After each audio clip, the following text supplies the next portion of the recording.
Hello, hello, everyone. Welcome to this new night. I'm your host, Moon, just a nerdy girl doing nerdy things and sometimes even moony things. Tonight, we're back with some more Genshin Impact. We're going to be continuing the Snezhnaya story. So I kind of looked up how long each of the acts were.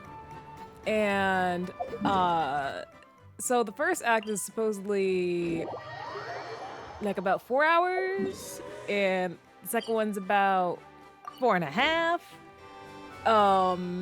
So most likely we will also be playing some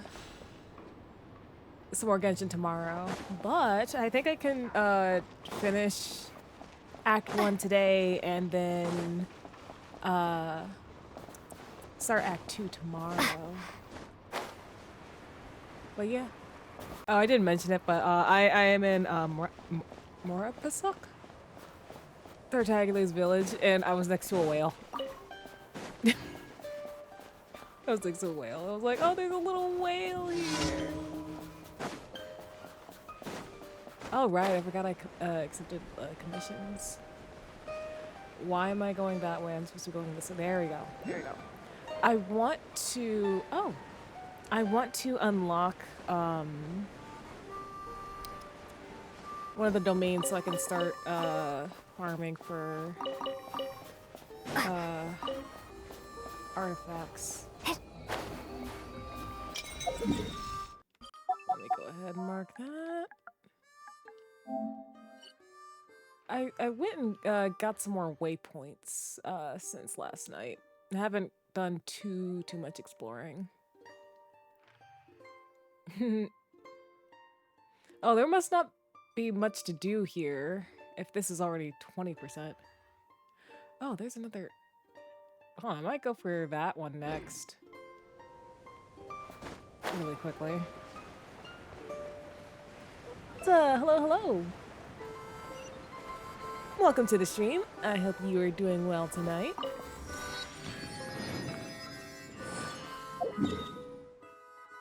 Bro, I don't want to hear not another inkling of another quest, okay? I cannot believe the amount of times I've been interrupted doing my exploration because some side quest. I walked into some side quest. I'm just like, bro, I did not ask for this. I just want to go around and collect the waypoints so I can teleport where needed.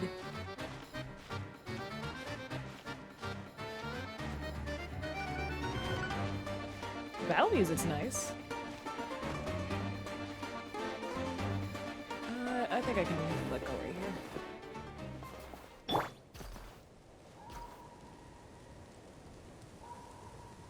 Need Barca's hops real quick. Yeah. Yeah. There we go. Oh, there it is. Try to keep up. Yeah. Well, since we're here. Damn.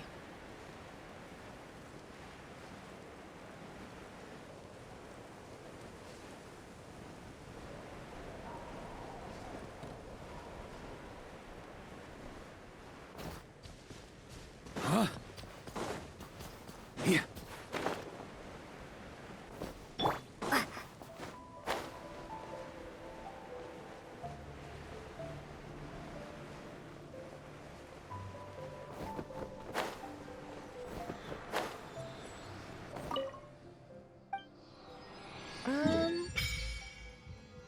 Well, this one, there's that one, and that one. I still need to get this one and that one.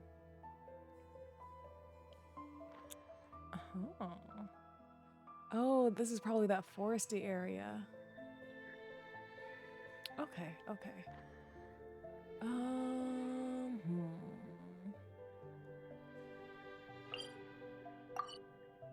All right.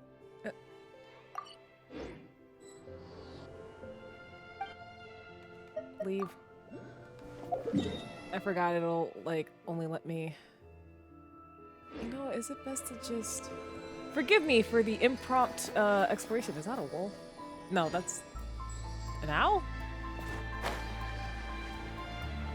Oh, hey, look, it's the Crash Satchel Express. I just want to like grab a couple of things. Oh, okay, so what's with the top right one?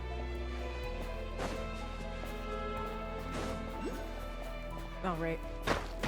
I need to make sure I am staying warm. Gray can only keep me warm, but for so long.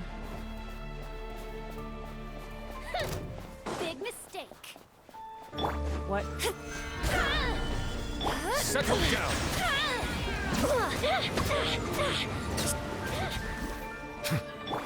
Did you This want is to order. know? Because I can bring death. I can bring the Renova here to you.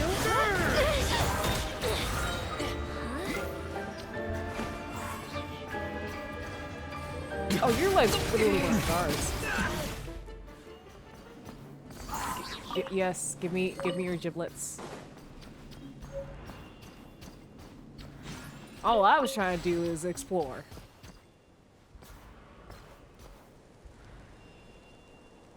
Okay, so alright. So top right is locked behind a quest. Got it, got it. Thank you very much. Oh, oh.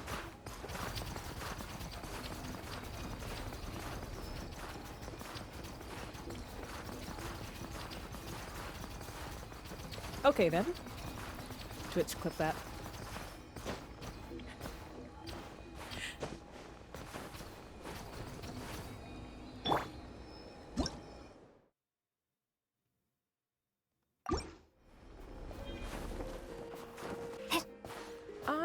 You know what? I'm gonna do what I.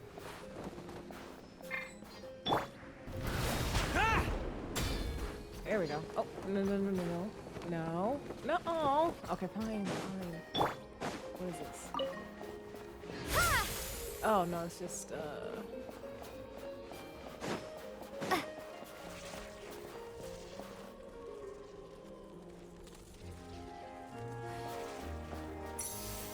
I didn't even read the directions. What does it want me to do?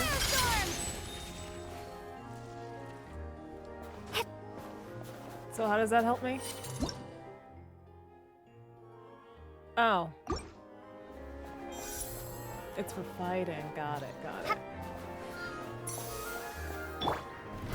Try to keep up.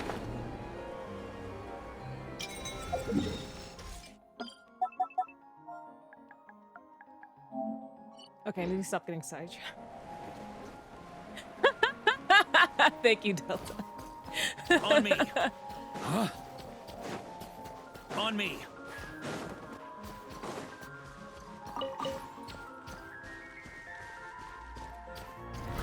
Try to keep up.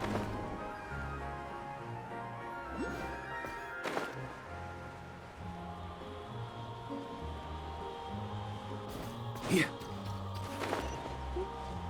Let's try not to fall On down. me.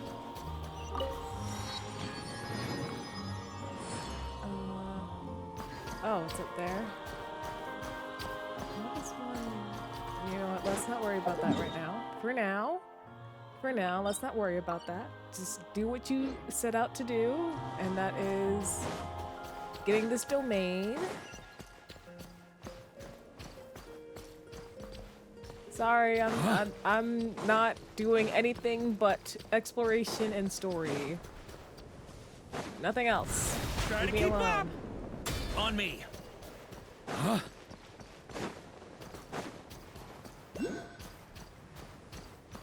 Maybe the occasional croculi, well, that counts as exploration.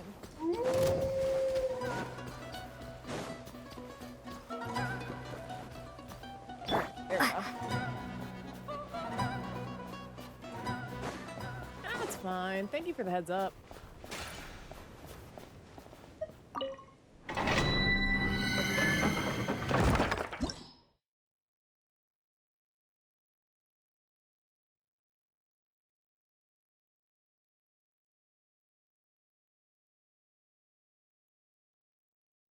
Okay, okay. So looks like I'm gonna have to put my Snezhnaya up to test.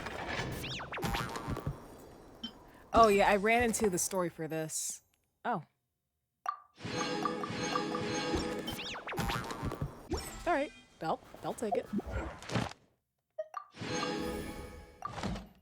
Again, I haven't. You know what? You know what? I'm here. I need the.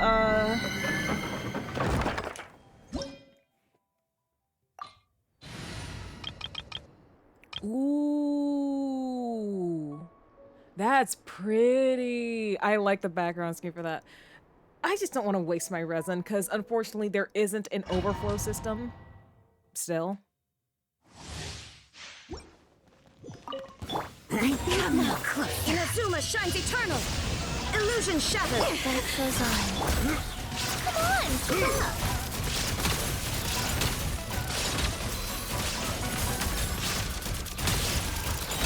How about? A spot of tea time entertainment. Oh, goodness. There is no escape. Rise. Begone. Opening box of Adepti. Take a break. How tiresome.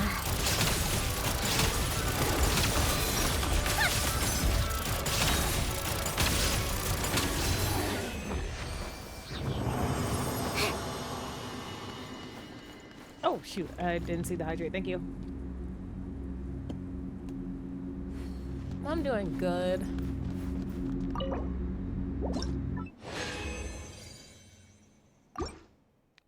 I'm excited to play more story. Again, I'm just like, oh, I don't want to waste resin. I really don't want to waste resin. But we're going straight to the story after this. Shall perish. Shine down. No more getting sidetracked. I can explore later and Test my hypothesis. this weekend, hopefully. Come on, keep up.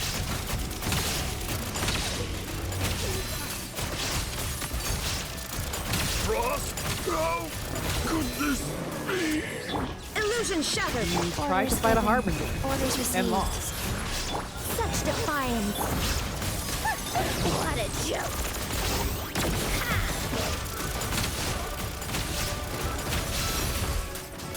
How tiresome.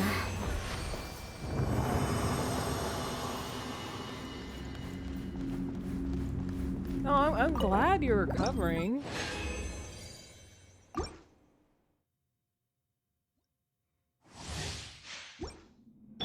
I live within you.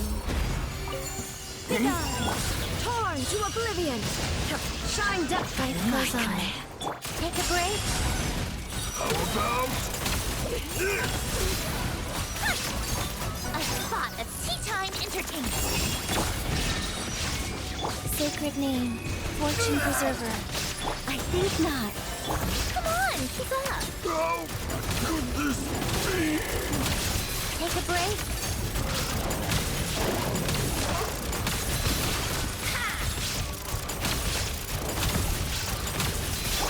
Now you shall perish.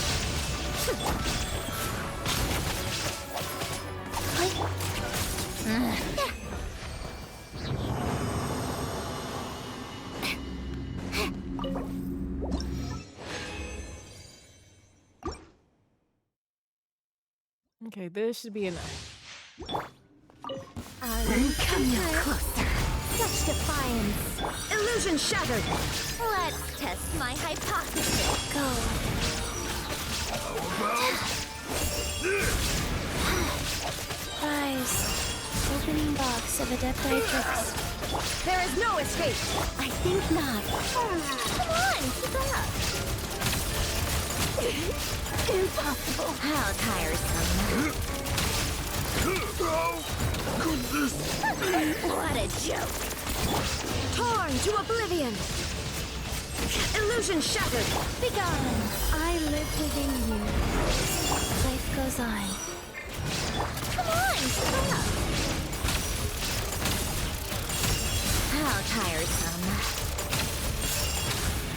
Here we go.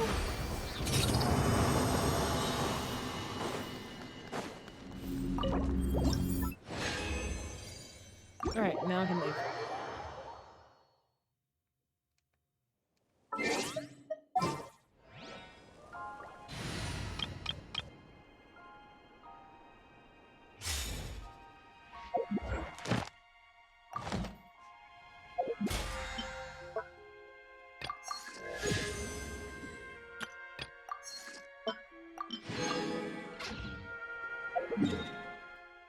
Okay. So I should probably go back to the train station. I mean, unless it'll let me, nah. So, call a train.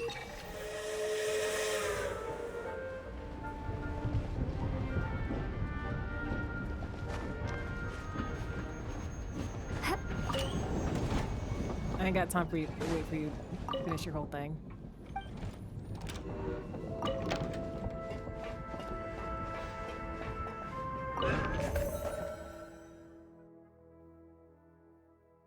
Is that where I need to go? I forgot where I need to go. Where? What station? Okay. There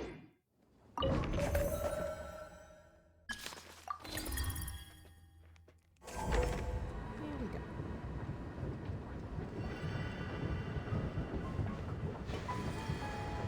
Alright, well, while this train is doing its thing.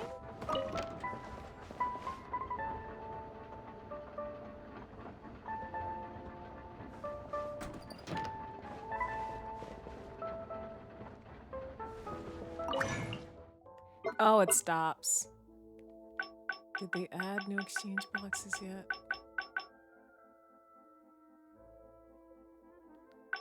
Oh, these are new, right? Because I don't think we had those before.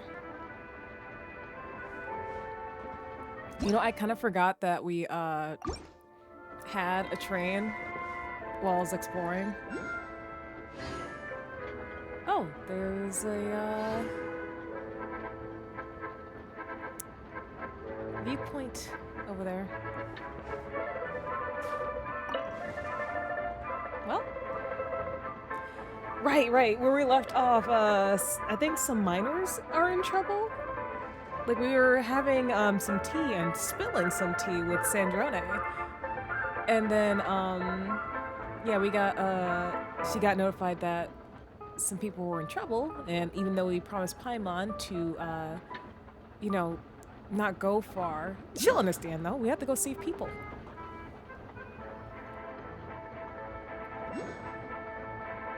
This is so funny. Like, I'm just sitting here, and it's just like, people are in danger, and I'm just having a leisurely train ride.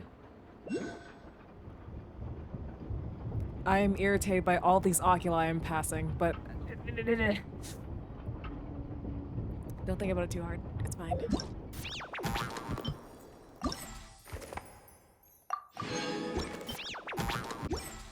Alright. Because that was gonna bother me. Like, why? Why are you... Why are you... What notification are you telling me about, Hush.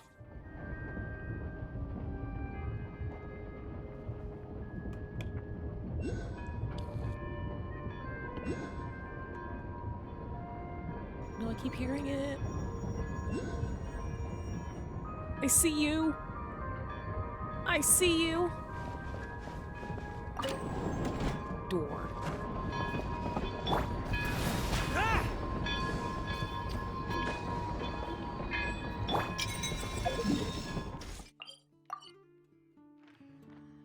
What? Okay. Shut that off for a second. I need to mark where I found it.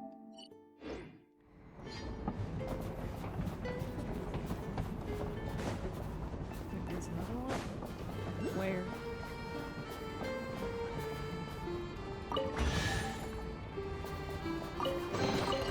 Is this an answer from this world? Hold on. That was a comp chest.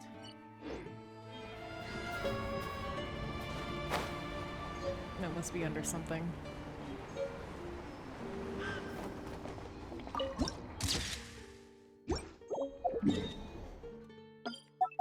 Okay, that was a viewpoint. Gotta get this teleport.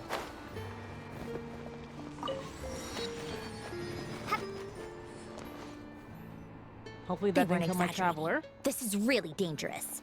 It's a good thing only one of them broke. From what I've been Oh, it's told, in there, most huh? of the trapped miners are over in that direction. I'll go rescue them then. Yeah, you do that while I check the rest of the equipment. I'll evacuate the people around here as I go. Meet me back here as soon as you're done. Now the question is, Delta, can I actually see it?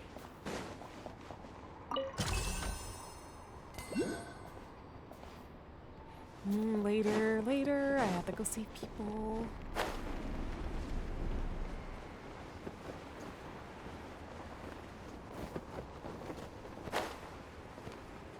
Okay, yep, right here. I have to be getting close. Don't go any further. Oh, it's Odette. It's too dangerous here. There's a highly aggressive monster on the prowl. You need to leave, now. Don't worry, I'm with Snezhnaya, and I'm here to help with the rescue effort. Ah, I see. You're the backup from Snezhnaya. Well, I'm Odette. Good to meet you. Ah, so this is Odette. She was the first member of the Fatui on the scene. There are 5 people trapped in the cave. Monster type is unknown, and so is its location. Let's go. Every second counts. Alright.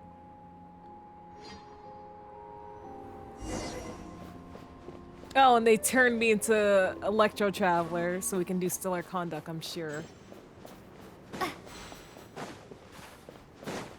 Careful.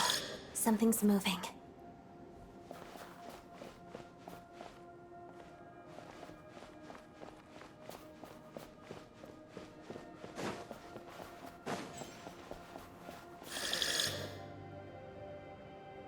This must be the monster's shadow. Looks like a tough opponent.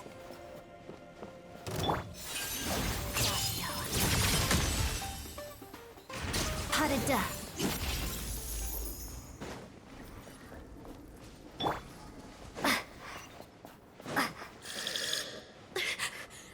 Stay back!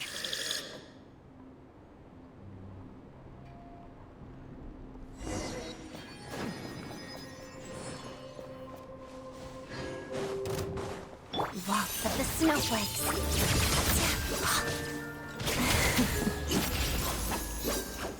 She has very pretty attack moves. Wow.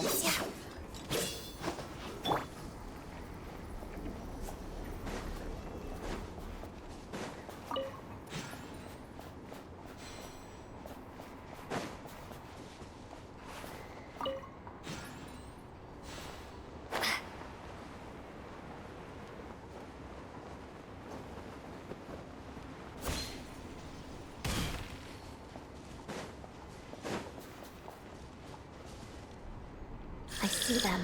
They're right behind the monster. The monster seems very agitated. It could attack at any moment. Let's make the first move. Bellowing thunder! Ha! Ha! Yeah!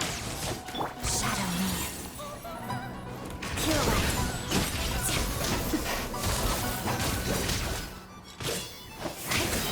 Crystalline Adagio. Take this! Let's begin.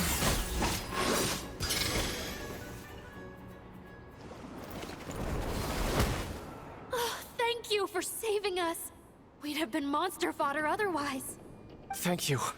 Thank you. You're welcome. You should be safe now. Follow this route out. She and I will stay behind to watch the rear. The path's been cleared. Thank you. Come on, let's go. This way.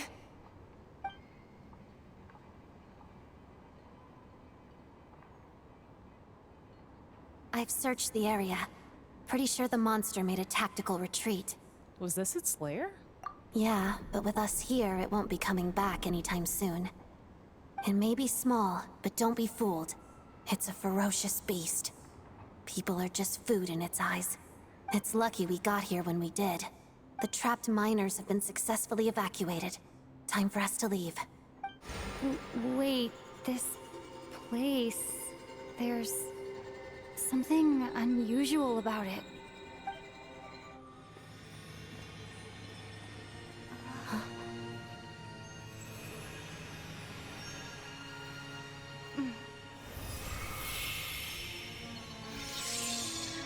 Wait. Is this something left by the 32? Oh! Hello! What is that? I don't know. It's back? Guess it has family.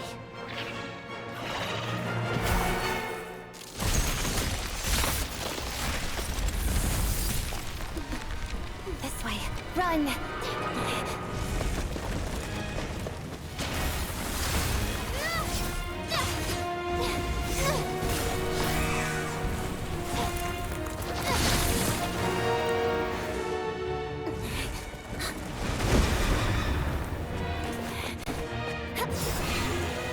All right, let's go, Queen.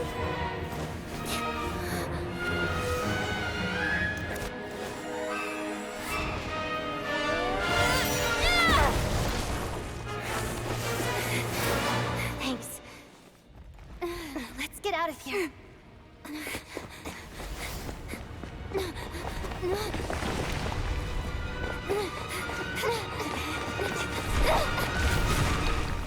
Oh. Convenient cave-in.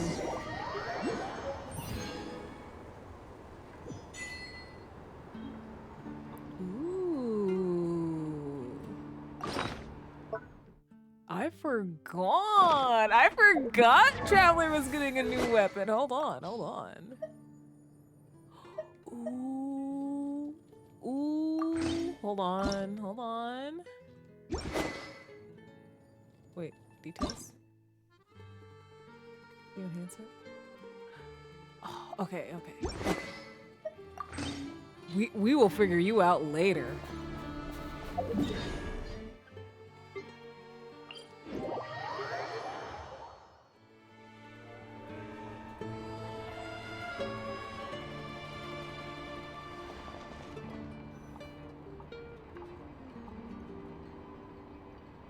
Everyone's accounted for.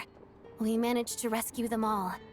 We also placed a sign at the entrance to the cave, warning people to stay away.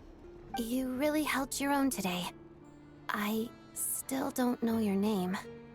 I'm Moon. And I'm an adventurer. Don't think I've seen you before. I'll remember the name. All right then. See you around.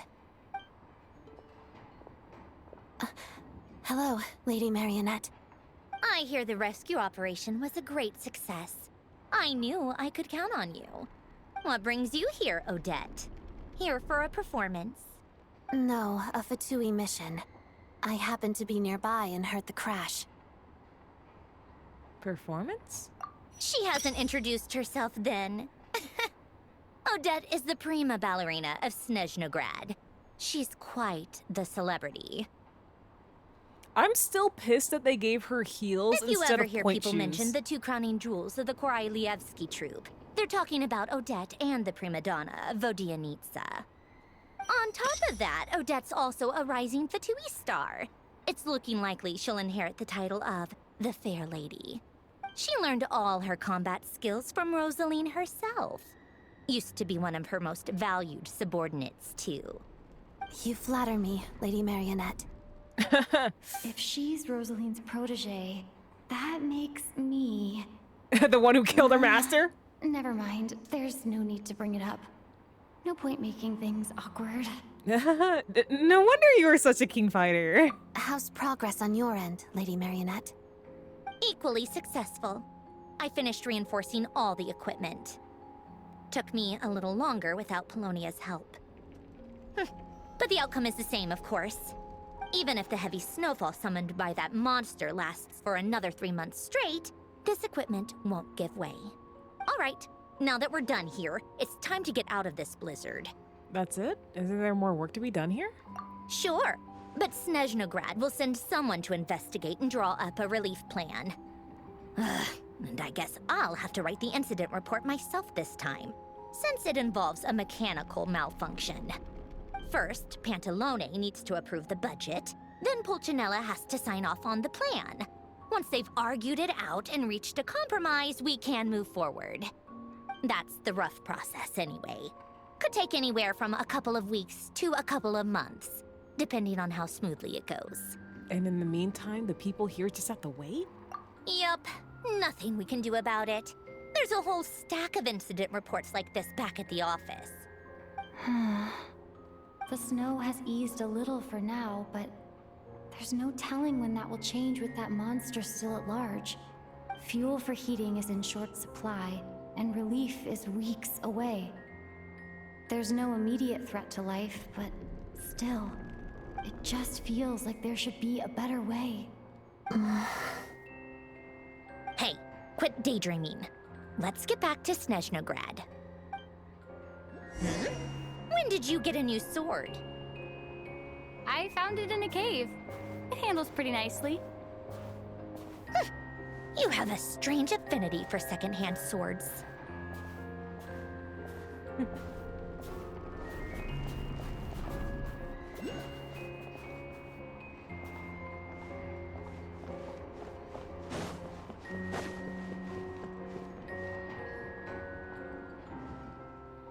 Okay. Can we stop with the random cutscenes? I just wanted to see what was over here. Damn it. And this is why we need a skip button. Not this fuck ass. Oh, you can continue to press buttons and it'll go faster.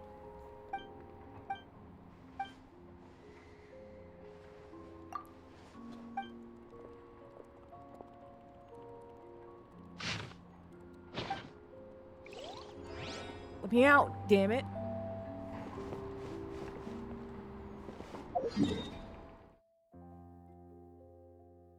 Jeez, that's what I get for being curious.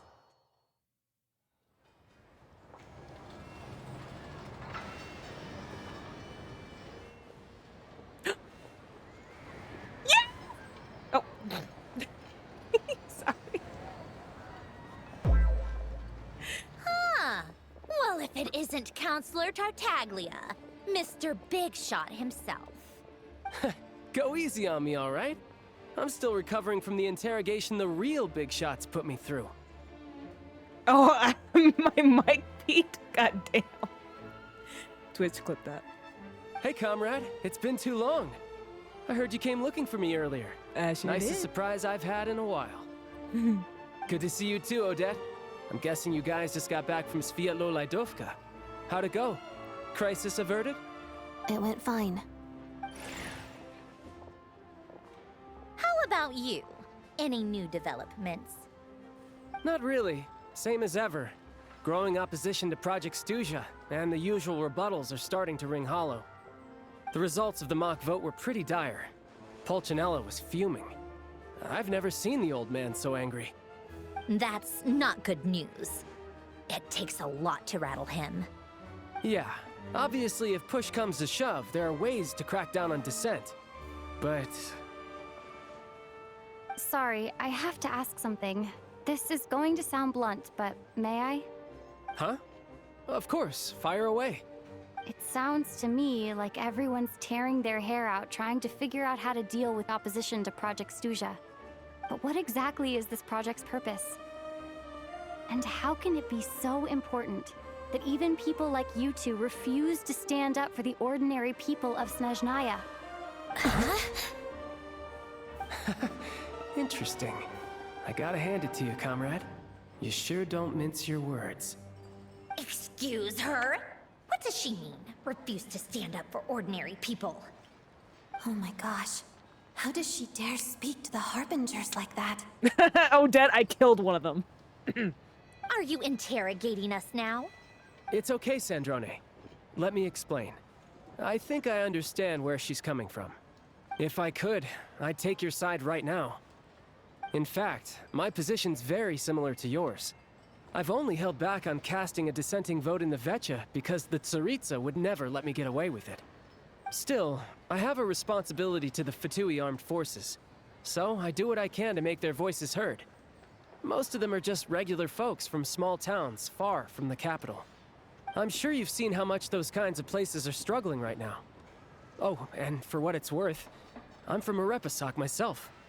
Things aren't going so swell there either. Right, so this affects you directly, hence my question. The Tsaritsa wants to create a better, safer future for the people of Snezhnaya, but she's thinking long term. I don't doubt that from where you're standing, Project Stuzha seems to be creating all sorts of issues for everyone. But considering the Tsaritsa's vision for the future, these are sacrifices worth making. Sounds cold, I know, but I promise it's not as black and white as it seems.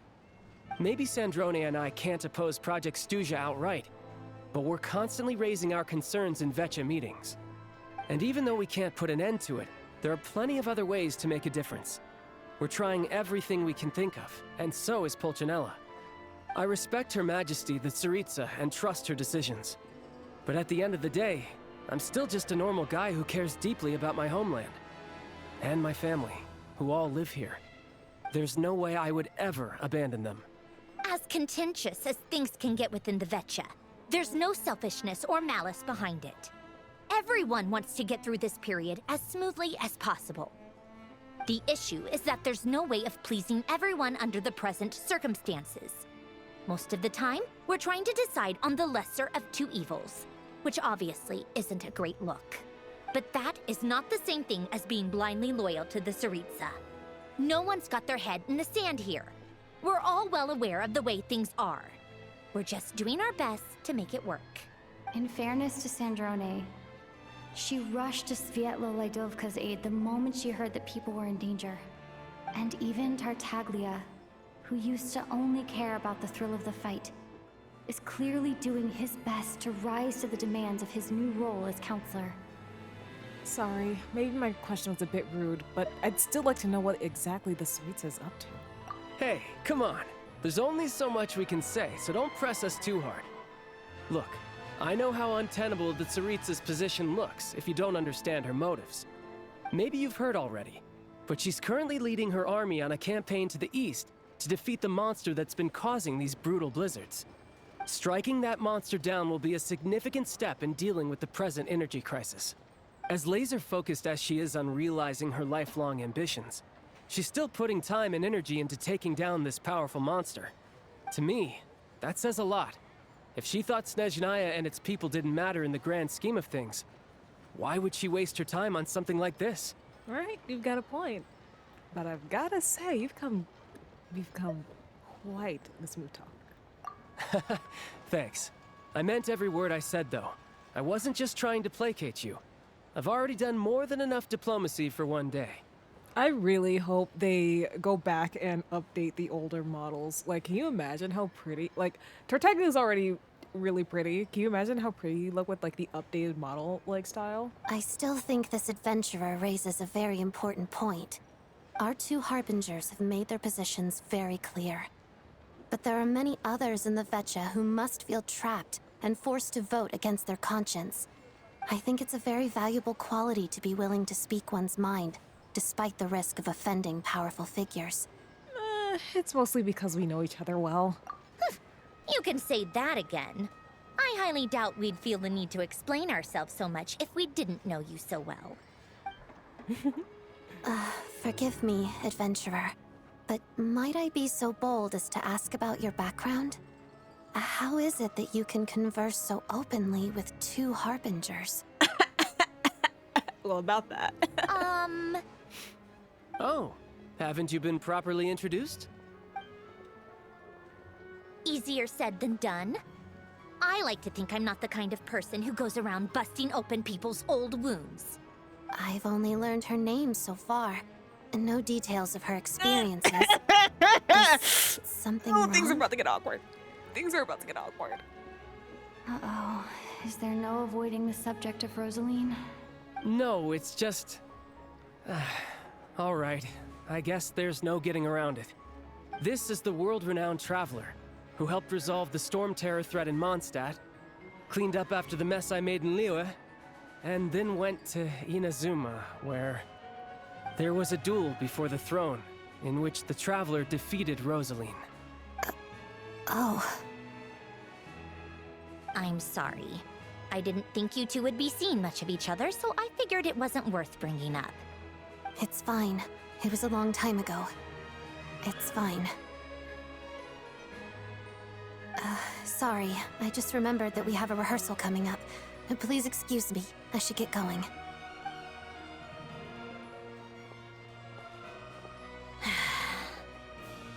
I've mentioned this to you before, remember? She was Rosaline's most valued subordinate. But they didn't actually get along. Not that Rosaline was really the type of person to make friends, but death has a way of resolving a lot of conflicts. Don't let it weigh on you. Like she said, it was a long time ago. It's in the past now. Odette has a very different personality from Rosaline. Give her some time. I'm sure she'll work through it. Oh, by the way, where's Paimon? It's not like her to hide away. Oh, she's back at our hotel. She's resting because she has a cold. She hasn't been feeling well, so she's resting at Podvorier restaurant. I got a couple of my people to look after her while we were Hi, gone. Titan. Welcome to the stream. How you doing? Oh, right. Sorry to hear that. Poor thing. Reminds me of when Tonya was little. She really felt the cold back then. Used to get ill all the time. I felt so bad for her seeing her lying in bed, coughing. She was so mature for her age, though. Whenever someone came to visit her, she'd greet them with a smile and would never complain. All right, Delta. Thanks for dropping in. I'm sure Paimon's a good kid, too. You're a little short on manpower, right? Let me have a couple of my people take over for yours. I'll send my most capable and reliable. They'll make sure Paimon can recover in peace. Well, that would be great. Your people are more qualified. Thanks, Tartaglia. Hey, don't mention it. I'm sure you have things to do. Hopefully this takes a load off your mind. So no more accusing me of not being on your side, all right? Oh, I just remembered something. I met the Jester when I first arrived in Snezhnaya. Already? That was quick. He seemed to know who Paimon was, so I want to see him again to clear things up. I'm afraid I can't help you there. Our director's recent movements are confidential. Even we're not in the loop. If you hadn't told me, I never would have known he'd gone south. I assumed he'd been in Glupov this whole time. Oh, I see. Well, thank you. Well, I guess I'd better go sort out Paimon's security situation. I have some other work to catch up on at Glupov anyway. Me too. I have an incident report to write up. Let's leave it there for now. Sure thing. See you. I guess everyone's in a difficult position. But Tartaglia's right. I have things to do. Things I want to do, and things I ought to do. To start with, I should go ask Alosha if he knows of any way to help Sviatloledovka.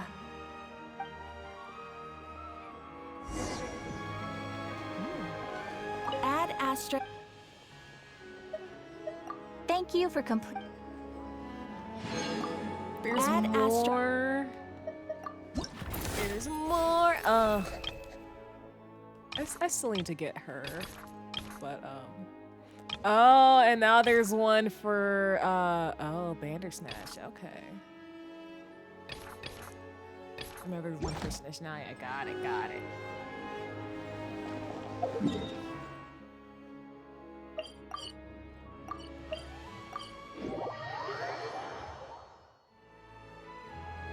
How strange. This sword seems to be vibrating of its own accord. Does this belong to the third descender? Oh, nice, nice. Were you able to level it up any? It's a very faint vibration, but it's getting stronger as I get closer to the statue of the Seven. Does this sword have some connection to the statue?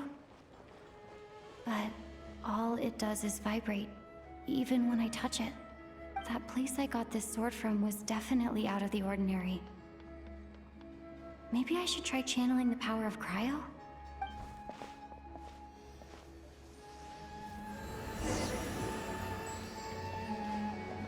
And Kate! It worked! There really is something special about this sword. Whoa.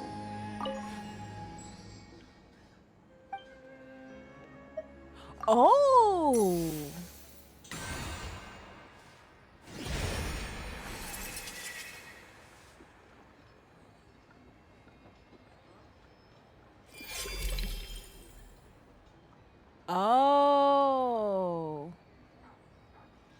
Awakened statue of the seven.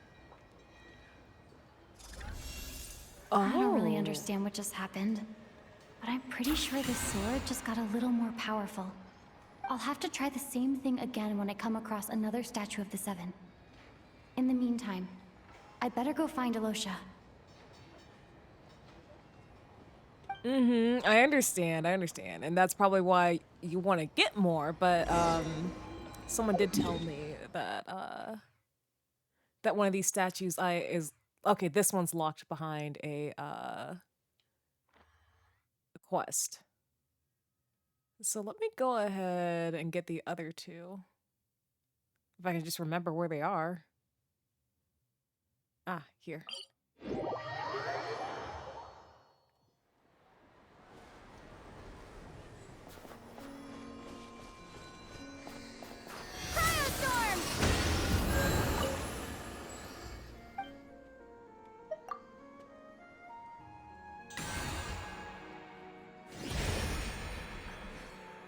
Oh, my friend told me that like there's like a perma blizzard there and that they died instantly.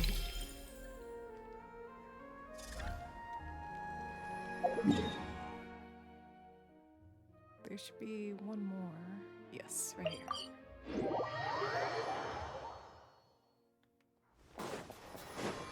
And Kate!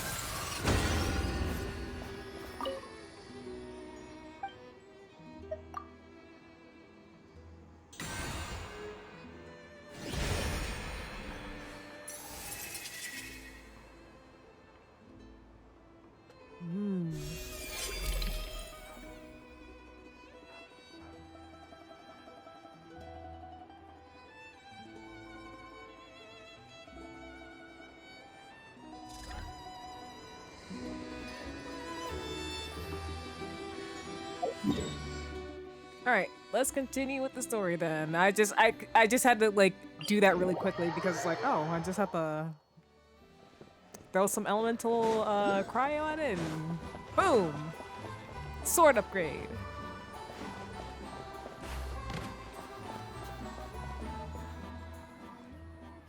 Hello there. How can I help? I'm looking for Alosha. Ah, sure thing. Give me a second. I'll go fetch him for you.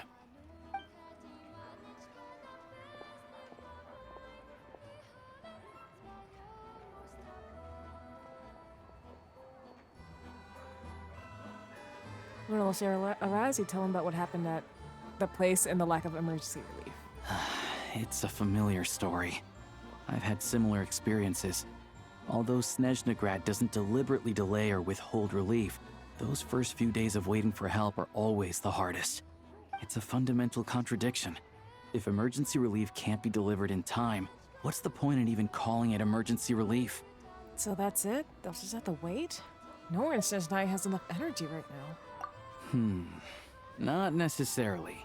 I think there's a good chance that Kresny Crystal from Stratomeros will start flowing into the market. Really? Why? When we resolve Stratomeros' energy issue, it's like we open the floodgates. A huge backlog of Crystal is now available to the townspeople. There's no way they can use it up at once. A lot of them will probably stockpile it and slowly work their way through. Probably a good idea, since energy prices are only going to keep rising. But there will always be people who urgently need Mora. So they'll sell it to the highest bidder. Exactly. At the current prices, selling Crystal is an easy way for an ordinary person to make a fortune. Hey boss, how much do I have left in my account? 1 second. Let me check.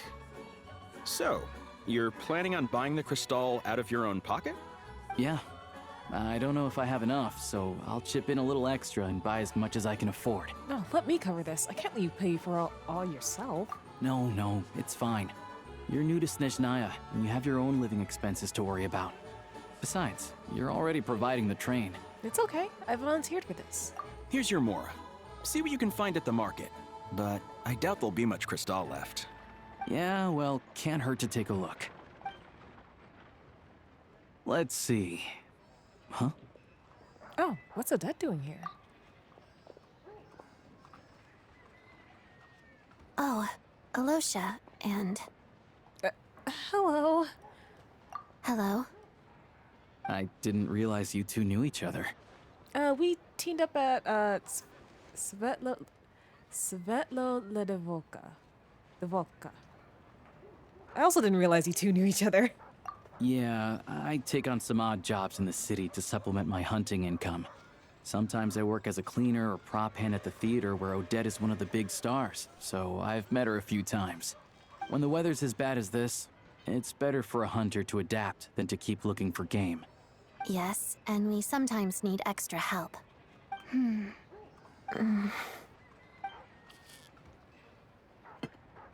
Wait, why is the atmosphere so awkward?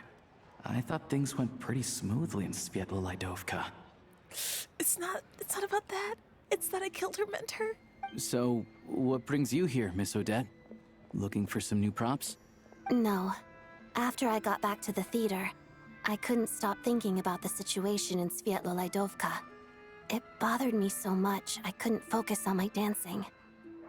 So I decided I'd come here and see if there's anything I can do. Couldn't let it go either.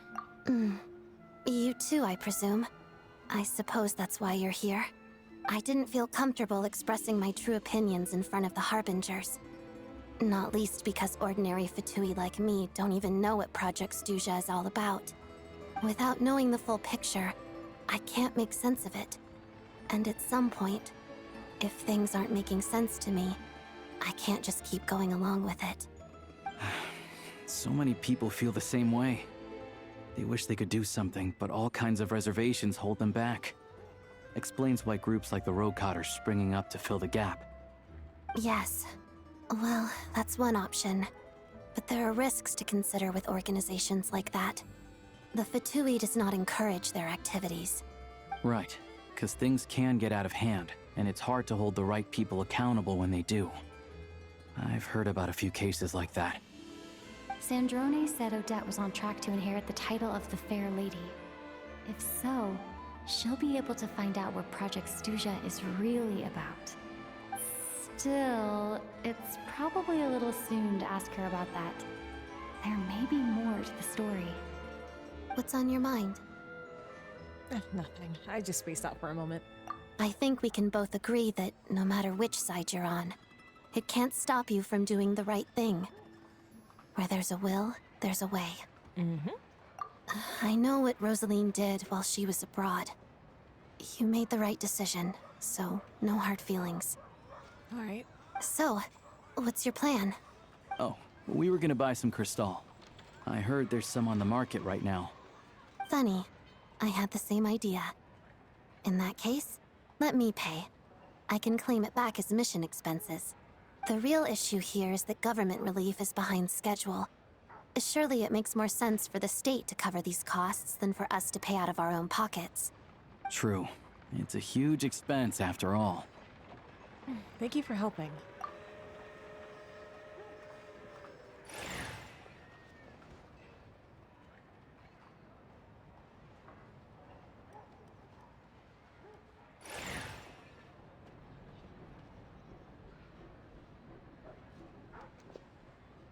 Let me see. I'll take it all, please. And I'll be needing a receipt. Right. Choose mission budget under the expense category, but be sure to specify emergency rescue operation in the description. Otherwise, the normal reimbursement limit will apply. Let's book this train. Regulations say that if we need to transport Kresnik Crystal during Project Snezhnaya, extra carriages can be added 1 hour before departure.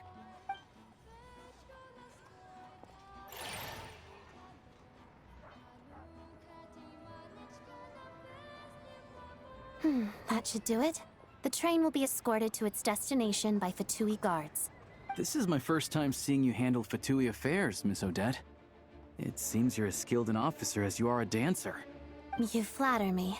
It's only because I've been doing both my whole life.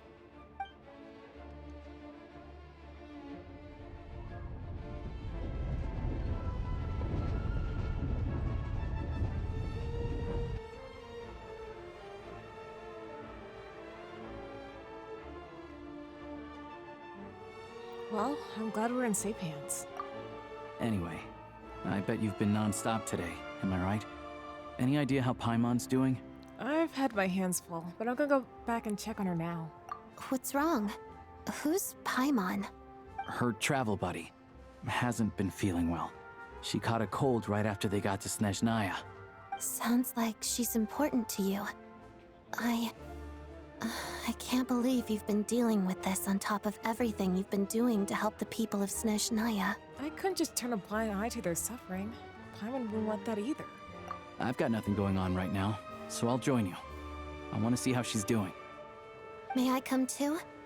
I have some candy that someone gave me back in Svietlo-Lidovka. Plus, I know a little bit about relieving cold symptoms. Sure, she'll appreciate the company and the candy. All right then, let's go.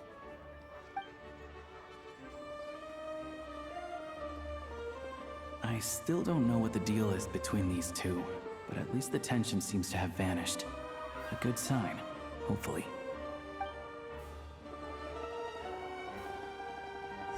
Sorry to worry you, Alosha.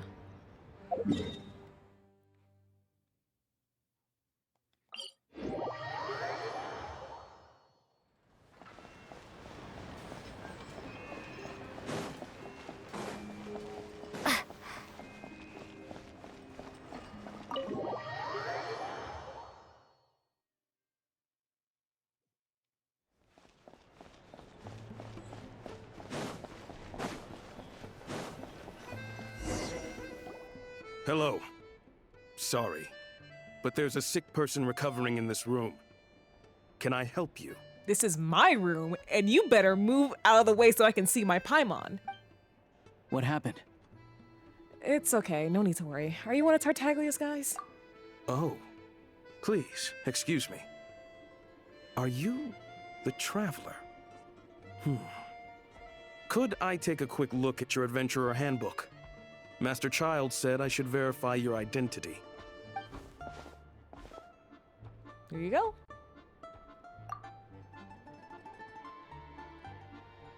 Ah, it's really you. Sorry for the inconvenience. We're under strict orders from Master Child to keep this room well guarded. At the same time, we can't interfere with Podvoye Restaurant's business. That would only seem all the more suspicious and draw unwanted attention to this room. Besides myself, a few of my colleagues are stationed in and around the restaurant, in plain clothes, of course. Rest assured, you're in safe hands. I didn't expect such a high standard of protection. Well, Master Child handpicked us for this special assignment. We're not about to let anything go wrong. Anyway, I won't keep you any longer. Please, head inside. Thank you for taking care of Paimon.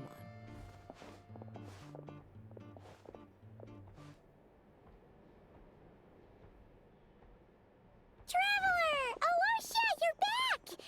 Oh, hey! Who's our new friend? Hi, I'm Odette. The Traveler and I crossed paths a few times. She's a member of the Fatui, but she's solid. We can trust her. Another friend from the Fatui, huh? You're practically a member yourself by this point. How are you feeling? Paimon's definitely on the mend. We should be back to our usual travels in a few days' time. Seems like that doctor was right. It's just... Paimon's limbs are still feeling a little chilly. I have just the thing. Whoa! What's this? Is that... a flame inside an ice cube? Wait, is this real ice? How's it not melting? And how does the fire keep on burning? All keen observations. You're right. This is called Cor Ignis. Whenever I've caught a cold in the past, I found I recover much more quickly if I place this by my bed. You're welcome to borrow it. Awesome! Wow! It's so nice and warm! Oh, it's like magic. Your name was Odette, right? How did you two meet again? Looks like she's in pretty good spirits. That's a relief. Mm-hmm. Any progress with your investigation yet? Nope. Couldn't get anything out of the Harbingers.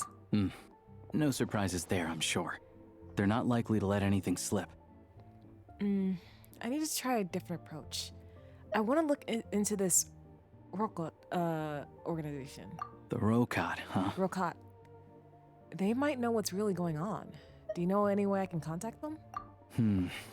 Let me think.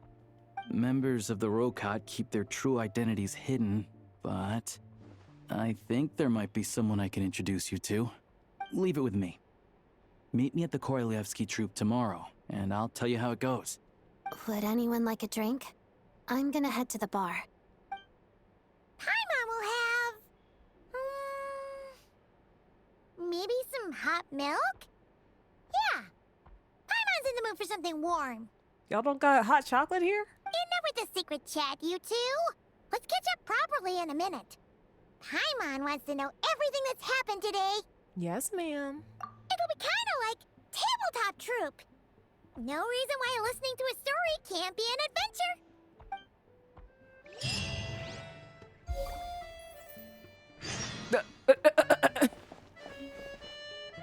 There was 2 Paimons here for a second. Oh, poor baby. Rest up until the following day. Got it, got it. Ah, perfect. It was right before the day ended, so this doesn't take too much time.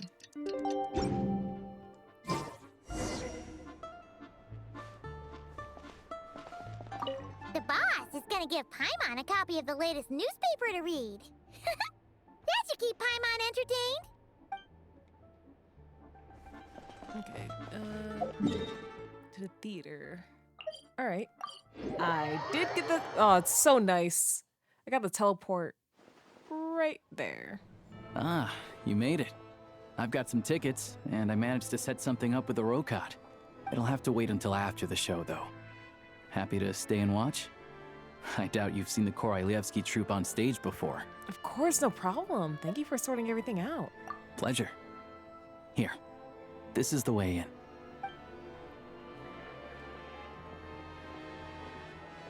Please present yourself for a routine inspection in accordance with theater regulations. Thank you.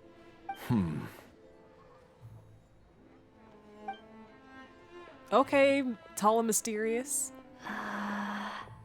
Is that guy with the fatui? Looks like he's waiting for something. Okay, all done. Thank you for your cooperation. Please proceed through to the theater.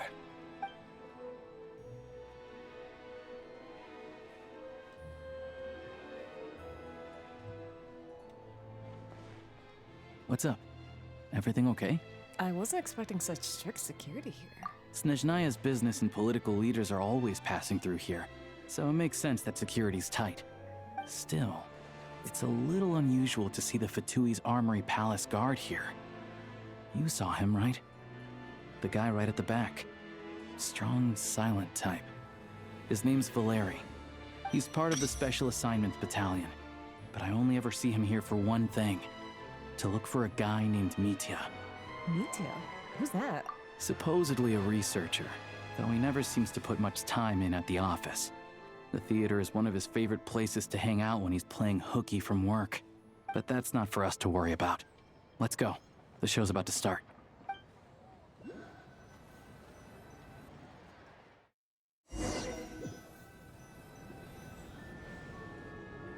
What do you think? Pretty impressive, huh? Damn. The last time I saw a stage this grand was in Fontaine.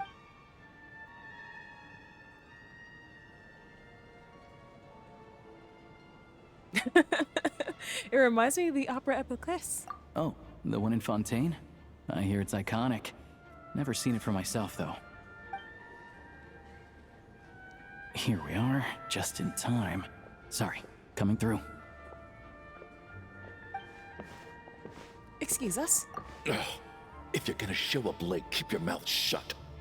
What's his problem? Whatever. No point arguing with people like that. True that. Look, there she is. That's who I'm introducing you to later. She's the lead singer of the troupe, Vodyanitsa.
Oh, that was beautiful. This No. leads directly to the green Can you room. tell me where it is? They're I want to pin expecting it us. too. Vodyanitsa will be waiting for us there.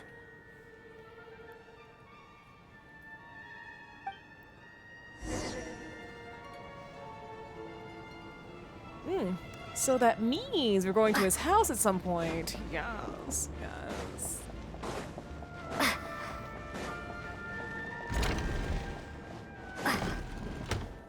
Thank you, Titan.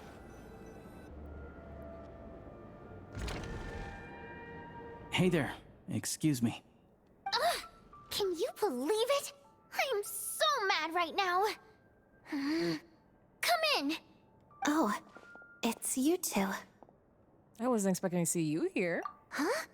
You know each other? Oh, wait. Is this who you were telling me about? The one you met yesterday and couldn't stop thinking about? I never said that. Yes, you did. Why are you denying it? It was right before I went on that rant about the moody factory owner. Oh, I remember it so clearly. Might I ask what brings you two here? Oh, I just brought her here to see the show. And when it finished, she was full of praise for Vodyanitsa's performance.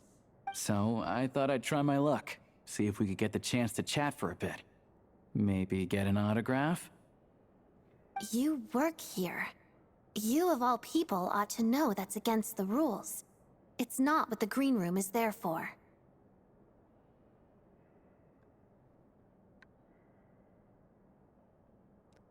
Ooh, that'd be a really cool like enemy. You know, just yeah, that'd be an interesting battle. Oh, what's the big deal? Come on, don't be shy. I can give you an autograph. You can take a picture too if you want. Do as you please. I finished all my shows for the day. I'll leave you to chat.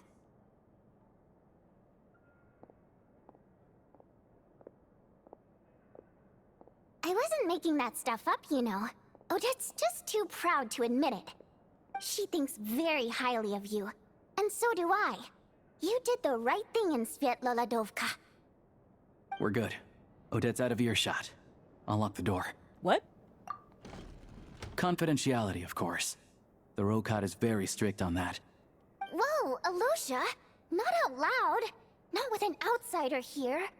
Relax, I've taken care of it. Look at this.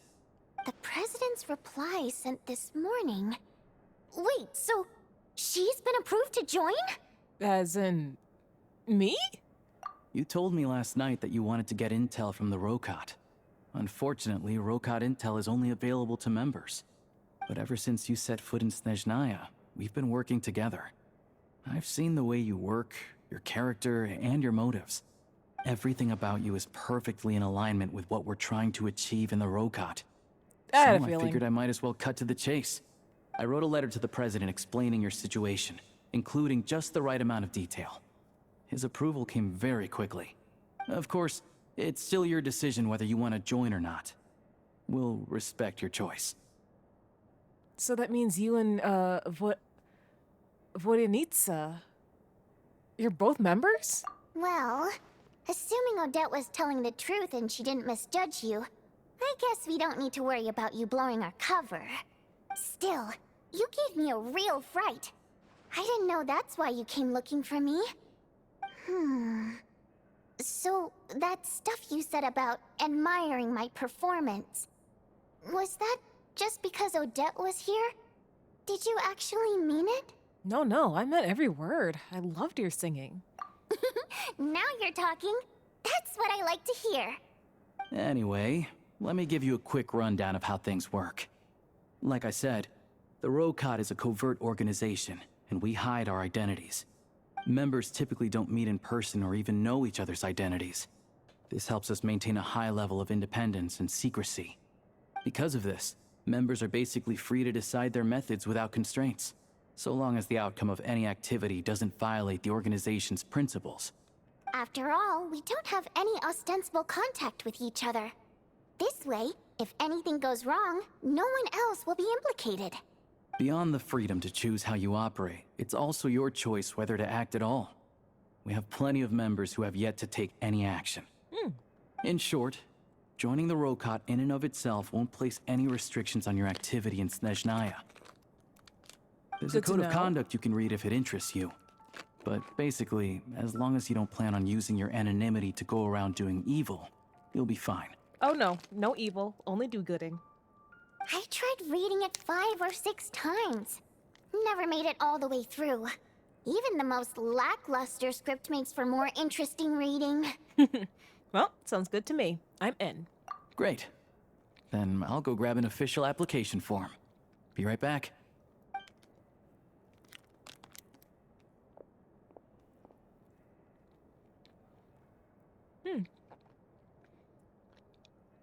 Since you keep your identity secret, how come you two know each other? Well, Alosha has this pet dog, you see. His name's Tagarin. And this one time, Alosha brought him backstage. Tagarin took quite a liking to me, so I played with him for a little bit and fed him some treats. Then, the Rokot was out on a mission one day, and even though we were all in disguise, Tagarin recognized me right away. Just a coincidence, really. We didn't report it to the higher-ups, though, to avoid dealing with the fallout. Like... my job at the theater, for instance. I really needed to make ends meet. By the way, what were you complaining about just before we came in? Did everything go okay with Chuganov? Everything did not go okay. That's why I was so mad. I tried to make some small talk with him before I went on stage to fish for intel about the Iskra manufacturing plant. But he wouldn't take the bait. No matter what I said, he kept dodging the question. And then he started complaining. He said he didn't appreciate his second-rate seat in the stalls because he usually gets a private box. I mean, what did he expect? Everyone knows that if you want a box seat, you buy a ticket well in advance. But instead, he sends me a letter the day before the show when we're practically sold out. Yeah, that was dumb on his part. I had to juggle things around just to get him a half-decent seat, hoping he would appreciate the gesture enough to share some information. But nope, he didn't give me anything. Yeah, meeting Chuganov in person has definitely been a disappointing experience. Oh, you probably don't know who we're talking about, do you? Chuganov was that older guy you were sitting next to today. I'm sure he didn't make a great first impression on you either. Oh, that guy. Yeah, seemed like real grouch. To the citizenry, he's a family man and a kind boss. But our interactions with him tell a very different story. It's one thing to ask for a favor, but he acts like it's his right. He always expects special treatment. Take the ticket situation, for instance. I've actually gotten him a private box in the past.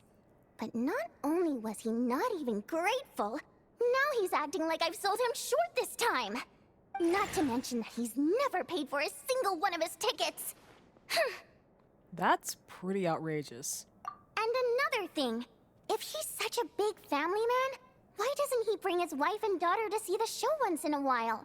I've never seen them here, not even once. Calm down, Vodyanitsa. If you won't do it the easy way, we'll have to try the hard way. But first things first. Here's your application form. Go ahead and fill it out.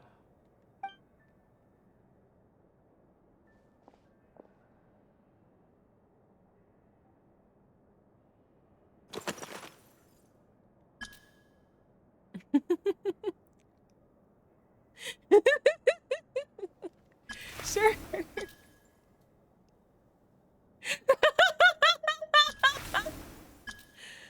Oh. Oh. Oh. Sure.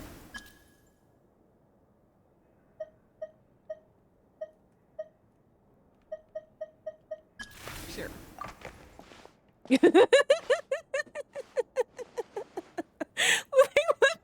Excellent. We'll hold on to this for you. All right. Now that we're officially Rokot comrades, I can tell you. Chuganov is the target of our current operation. Recently, we've done some recon work at the Iskra manufacturing plant, which pretty much confirmed that their energy consumption is way beyond the legal limit. All we need now is some direct evidence to present to the Vetcha, so we can demand that they shut the plant down. That way, the Kresny Crystal can be allocated to where it's needed most. I was hoping he might let slip during one of our chats, but he's too tight-lipped. We'll have to find another way. I'm meeting another regular theater goer tonight. Mitya. Oh, Alosha mentioned that name earlier. But Valeri's here too, and he's probably looking for Mitya, so he may end up being a no-show. Don't you worry. He must know how to dodge Valeri, or he wouldn't be showing up on time for every performance. Mitya is a renowned energy expert. Although we can't get any direct evidence of the excessive energy consumption at the plant, we can accidentally let the information slip to him. The authorities should take someone like him seriously. So if he starts raising questions about energy use at the Iskra manufacturing plant, there will be a proper investigation. Also, we're not allowed on site, but he has clearance. So all we need is his cooperation. Since he's an energy expert, does that mean he might know the inside story of Project Snezhnaya? Yeah, so that's the other thing we're trying to figure out. Though I think we're far less likely to make any progress on that front. Still, I hear that Mitya is a bit of a chatterbox. So, who knows? Maybe if we catch him in the right mood, he'll let something slip. What do you think? Sound like something worth your time? Definitely. I'd love to join you.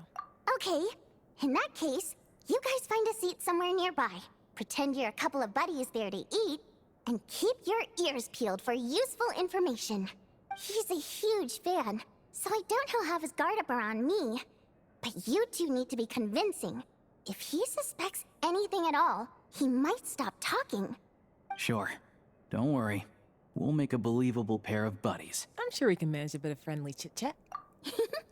Perfect! You've sold me already. Now, help me tidy this room up a bit before we head out. Okay. What needs tidying? Everything! Girl, what did you do in here?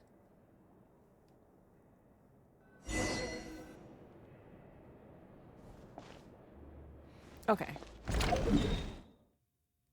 So back here. Oh, but Tartaglia's members are there. What if they catch on to what we're doing? Oh no.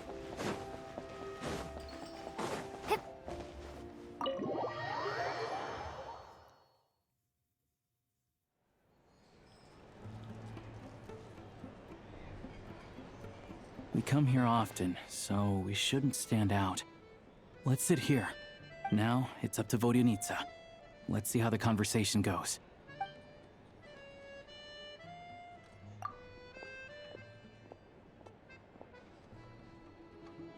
Mr. Mitya! Over here! Over here! Oh, sorry. I got a little held up on my way here. Now we have even less time than we planned. Go ahead and order some snacks and drinks, whatever you like. Let me see. According to my schedule, we still have 25 minutes left. You're really pressed for time today, huh? I was imagining this would be a leisurely chat. If you'd prefer, we can always reschedule for another afternoon when you have more time. No, I really like Alosha too. I really like him. Like at first, I was like, I don't know how I feel about the Snezhnaya characters. Maybe it's because I just don't know them. Now I'm getting to know them a little bit better. I'm just like, okay. I really like Alosha and Tugarin. That's a great combo. No need. Getting to meet the lead singer is a very precious opportunity for me. I'm not about to pass it up. I've already had to decline your invitation several times because our schedules rarely align. If I don't grab this chance while it's here, who knows when the next one will come around? Well, it's very kind of you to make time just for me. What's going on with this scarf? Looks like it's alive. I'm not too sure, to be honest. But Snezhnaya's full of weird and wonderful things like that, so people tend not to bat an eye. I'm sure the same will go for the Eye of Grey and Paimon. That'll make getting around easier. The reason I invited you out for tea and a chat today was to get some feedback from a true fan of the theater. Well, I genuinely have nothing bad to say. No matter how many times I hear you sing, it never gets old. It always seems fresh and new somehow. I need to like meet Noi before that's Red Duvalette, right? I need to get to know him a little before I make any like you know, before I have any real opinions on his character. Maybe it's because the more times I listen, the more details I notice. Or maybe you simply improve with every performance, delivering it better each time. Thank you! I'm delighted to hear that! Could you give me any specific examples? I call him Vampire Nice. Oh, yeah.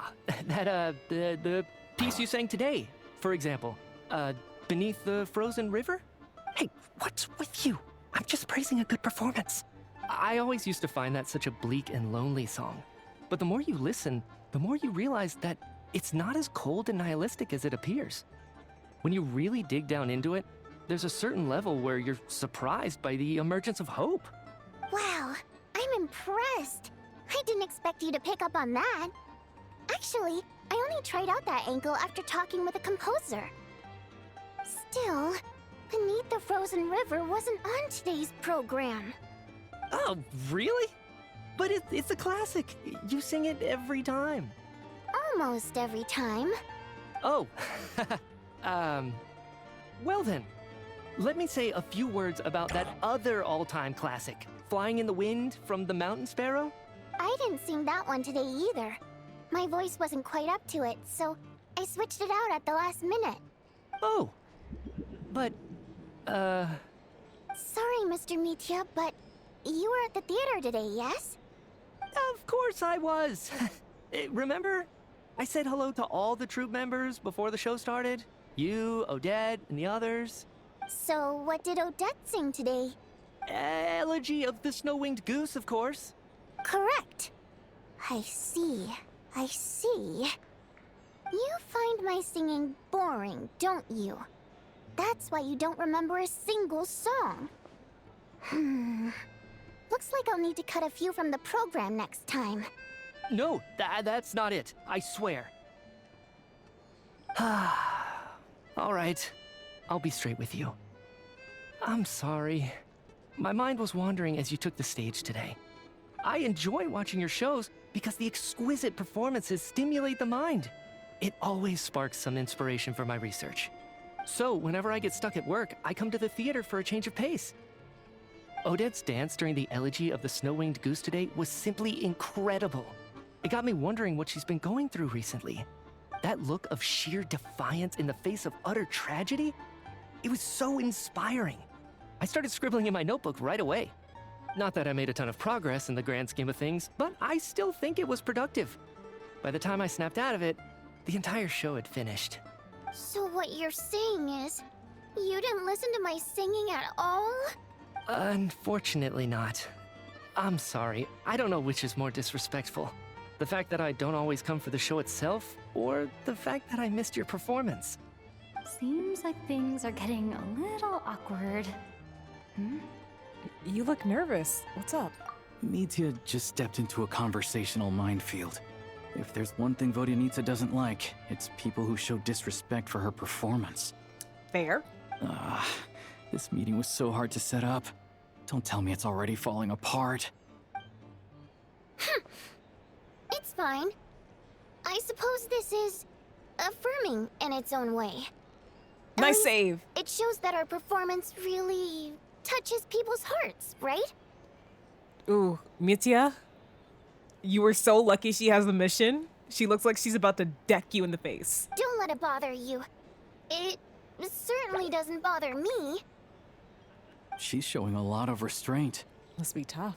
Well, I'll be sure to let Odette know how much you adored her performance. Please don't say that. I always love your performances too. It's just that inspiration struck at the wrong time today. I'm usually all ears. I know, I can tell. That's why I value your opinion. I'm sure some people can't stand it when others praise their coworkers right to their face, but not me. No, sir. Fair enough. I still feel kinda bad though. But you know what I really can't stand? People who only show up to the theater to pretend that they're cultured. Makes me sick to my stomach. Oh yeah, 100%. There are too many of those people around. By the time they're walking out the door, they've forgotten all about the show. What's wrong? You look furious. I don't know if you've heard about the boss of the Iskra manufacturing plant. He isn't even a theater investor, but he always demands the same privileges as actual investors. Box tickets only, premium drinks, even the right to request specific songs. Well played, Vodyanitsa. Seems like she's harnessing her rage to steer the conversation back on track. That was good. No, for real, for real. A lot of people have been saying, like, I want to bring, like, D-Luke into Snezhnaya, and I want a special cutscene to occur because he's literally persona non grata. He's literally banned from Snezhnaya. That'd be so funny if they did that. Because, I mean, they already implemented similar things with, like, Lauma and Flynn's. Like, you know, when you use Lauma, she will, like, the people in the Frost and Scions, like, they'll, like, interact. Well, not really interact, but, like, they'll, like, do special things. So that'd be cool if, like, you brought D-Luke into Snezhnaya and then they're like, you're banned! Now that you mention it, I've interacted with that guy before. I gotta say, everyone holds him up as an example of a benevolent businessman, but I don't know. I don't see it. Yeah, he couldn't care less about what's happening on stage. He's just there to flaunt his social status. I hate that I have to prepare programs for guys like that. What's the big deal with that factory he runs anyway? I asked around a bit and heard some pretty shocking stories. Sounds like he's just another greedy capitalist. Oh, really? Yep, the things people are saying are pretty damning. Low wages, insanely long working hours, equipment running around the clock. And as if that's not bad enough, he also strictly forbids his employees from giving any kind of interview. Project Stuja has now been extended so many times, we're at the point where crystal rations for the common folk are barely enough to survive on. Yet he even wants to get his greedy hands on them just to boost his own profits. If the rumors are true, he's in serious violation of the law. Interesting. So you've heard about it too? Too? Ooh. What? So it's really true? Who knows? I've only heard the same rumors you have. But there's no smoke without fire. The Rooster's been coming down on us hard lately, demanding that we track and trace every single batch of Crystal. My coworkers in the Department of Energy have been tearing their hair out over it. The Rooster? I didn't realize he cared that much. Yeah. Even though there are no restrictions on Crystal trading, the poor will wind up freezing to death if we let the rich buy as much as they want. That's clearly unfair. Looks like we'll need to arrange an investigation into the Iskra manufacturing plant as soon as possible. Let's go! I never knew you kept up with current affairs beyond the theater, Miss Vodyanitsa. You really have a heart for the common person. Most Fae in your position have long been indifferent to the plight of humans. Well, those of us who choose to live in human cities are naturally going to pay attention to any significant upheaval. Isn't the Rooster a Fae himself? I'm just surprised to learn that even someone with as much experience as him is getting so stressed out over Project Stuja. What is the end goal of this project anyway? This is it. We're finally going there. I'm sure Mitya can sense on some level that she's fishing for information. But since their conversation is so relaxed, he might just let something slip. It's stressing me out too. If I'd only made better progress with my research, things wouldn't have dragged on this long. Oh, so your work is related to Project Stuja? That's right. The Armory Palace needs a brand new energy source. Not the power of the Light Realm, and not elemental energy. Right now, the only thing that meets the requirements is the power contained within stellar linchpins. But harnessing that power is costly. Each step of the process requires enormous amounts of Kresnik crystal, from extraction to quantification to attempts at conversion. Progress has been painfully slow, and the team is getting burned out as time goes by. Sometimes, I see people staring into space as if in a trance. Could it be that this new energy source has side effects? No, it doesn't affect us, because the energy is used for...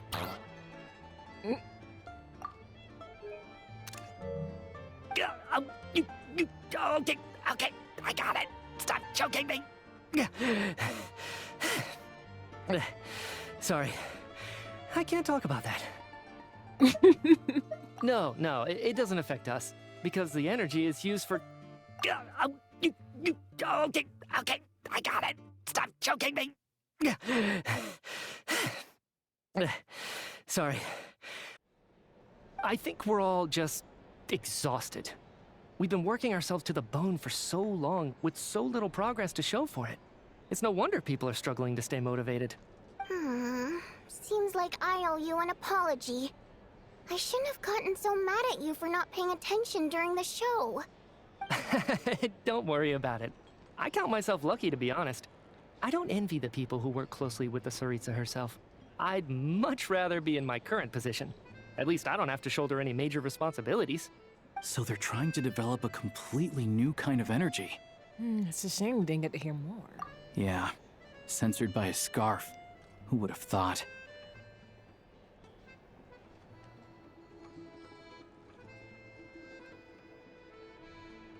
Yeah, I've been hearing that Snezhnaya means severe cold, so... Oh, dear. It looks like my time is up. I'm afraid I have to leave.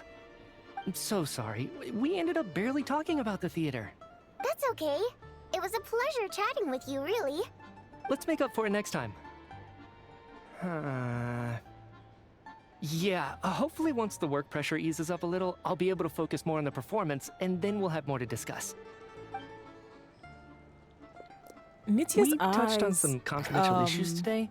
I'd be grateful if you could keep it between his us. eyes kind of reminds me of Columbina's. That could have gone worse. Nice job. Why was Mitya in such a hurry to leave, though? Probably because Verily is on his ass. Speak of the devil. Sorry, routine inspection. Is that Valeri?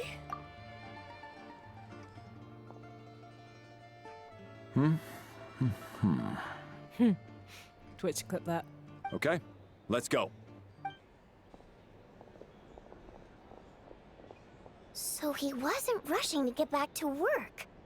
He must have calculated that Valeri would find him here in exactly 25 minutes. I've seen that theory too. Accurate. I mean, ever since they introduced angels to us, they've been throwing like one after the other. Like there's at least one angel per region, it seems like. So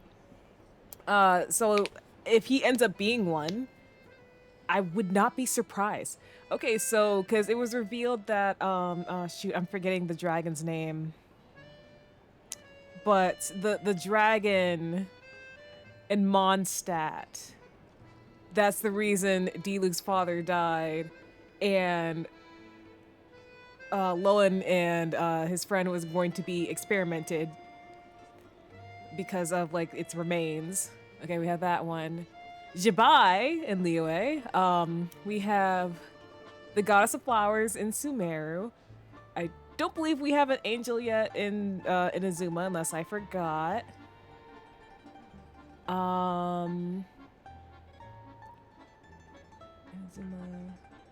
Except Sumeru. Fontaine. I don't think we have an angel yet in Fontaine.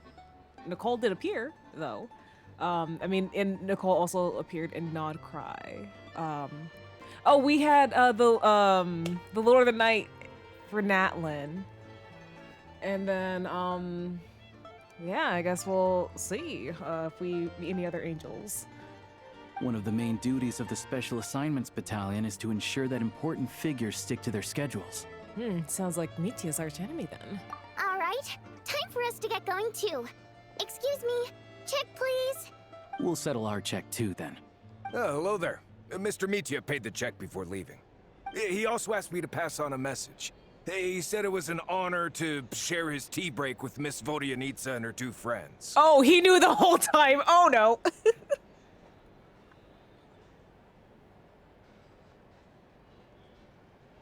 Yeah. Like, I wonder it, like, because they keep saying, oh, there's this monster that's producing this blizzard. I wonder if it's the cryo dragon that's doing this. Wait. So he knew we were here all along? This raises a lot of questions. Did he deliberately mention the new energy source so that we'd overhear it? Maybe his work isn't confidential after all. Maybe the key here is the purpose of this new energy. I guess that's the next thing to look into. Oh, what if Mitya is also part of the Rokot? And that's why he gave us that information, because he's like, I see what you're doing, because the members are supposed to be, you know, anonymous, and they aren't supposed to know who each other are.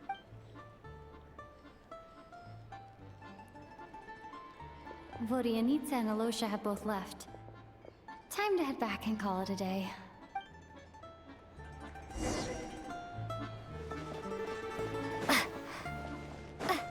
Well, I mean, and not to mention his scarf is sentient, so maybe the scarf, you know, clued him in.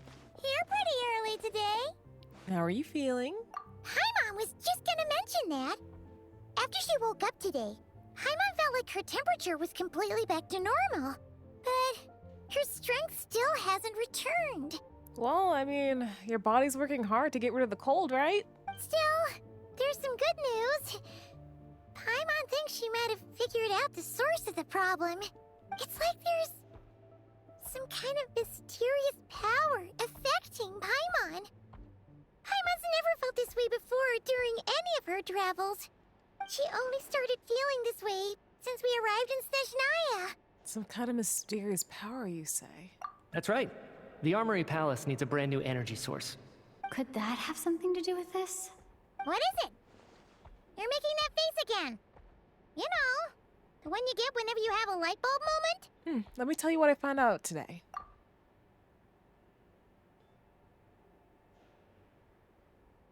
So, they're trying to develop a new energy source here? And you think that might be why Paimon's feeling unwell? Yes. Well, Mitya denied that the energy they're researching has any side effects. Although, he did say that people working on the project have been having issues with their concentration and short-term memory. And even so, those are completely different symptoms from Paimon's. This power you mentioned, can you sense where it's coming from? It's pretty faint, so it's kind of hard to tell. But if anything, it seems like it's coming from roughly the same direction as the Armory Palace. All the more reason to find out the purpose of their research. Sure, Paimon's with you there. But how, though? The Rokot only has a limited amount of intel. There's still one avenue we haven't explored. The Snezhnaya. Oh, great point! They argue about Project Stuzha every day. If we could sit in on one of their sessions, we might pick up some new leads. Okay, I need to write a letter to Alosha. Good idea! Oh yeah, while you were out, Paimon tried all the yummiest looking desserts in the Potvoria restaurant. This one seemed right up your alley. So, Paimon saved some for you. Come try it once you finish writing your letter. I'm not gonna lie, I was actually eyeing that particular piece of food that whole time. Vodyanitsa and Mitya were talking. I was like, oh, that looks so good. Oh, that looks so good. 2 days later, huh?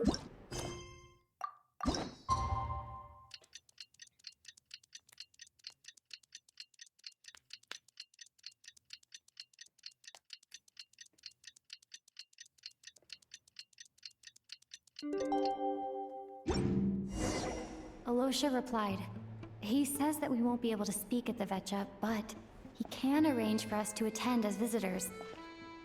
Time to get ready. Then head to the Snezhnaya Vecha.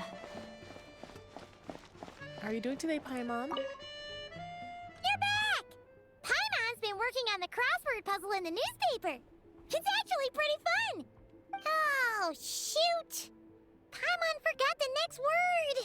Oh, she had it a moment ago. Think, Paimon, think.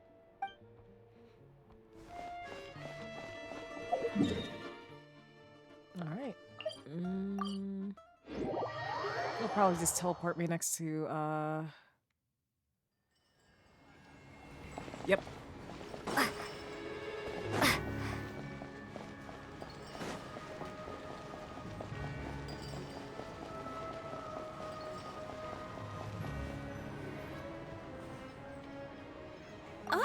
Miss Vodyanitsa, prima donna of the Korolievsky troupe. What a surprise meeting you here. Will you be sitting in on a session of the Vetcha? Sorry, I'm not taking interviews today. Oh good, you're here. The session's about to begin. Let's get inside. Please wait, Miss Vodyanitsa. Could you introduce me to your new friend? Ignored.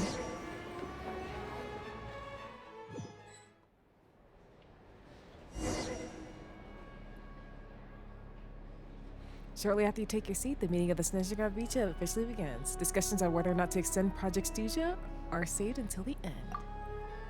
As the Rooster, Pulcinella shows vigorous energy-related statistics, the dull and lifeless room slowly becomes very animated.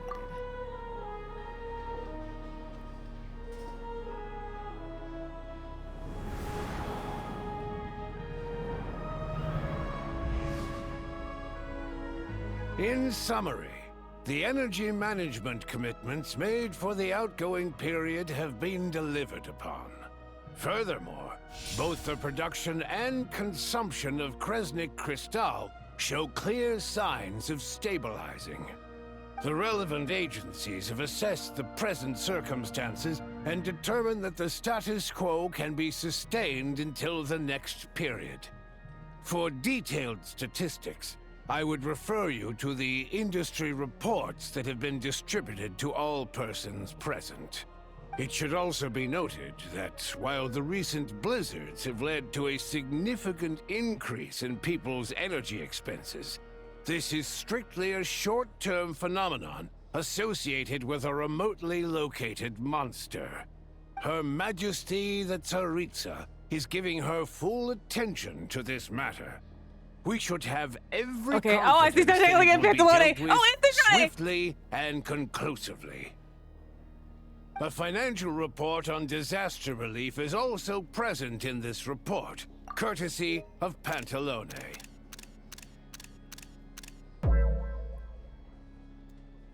Why does it keep getting noisier in here? They cover the same old ground every single time. The Rooster never seems to mind, but everyone else is getting tired of it. There's a general lack of trust. People aren't seeing any tangible benefits that affect them directly. Of course, none of that will be reflected in any of the reports on the table. Yeah, if it weren't for these hard copy documents, I could have at least made something up. Okay, I've been meaning to ask, why are you still here? And why are you acting so chummy? Oh, don't mind me. I'm just out here trying to hit my interview quotas. Bring out the kvass. Ever read it? Best-selling newspaper in town. If I remember correctly, you guys don't even have a sales permit. You have to sell from stalls on the street.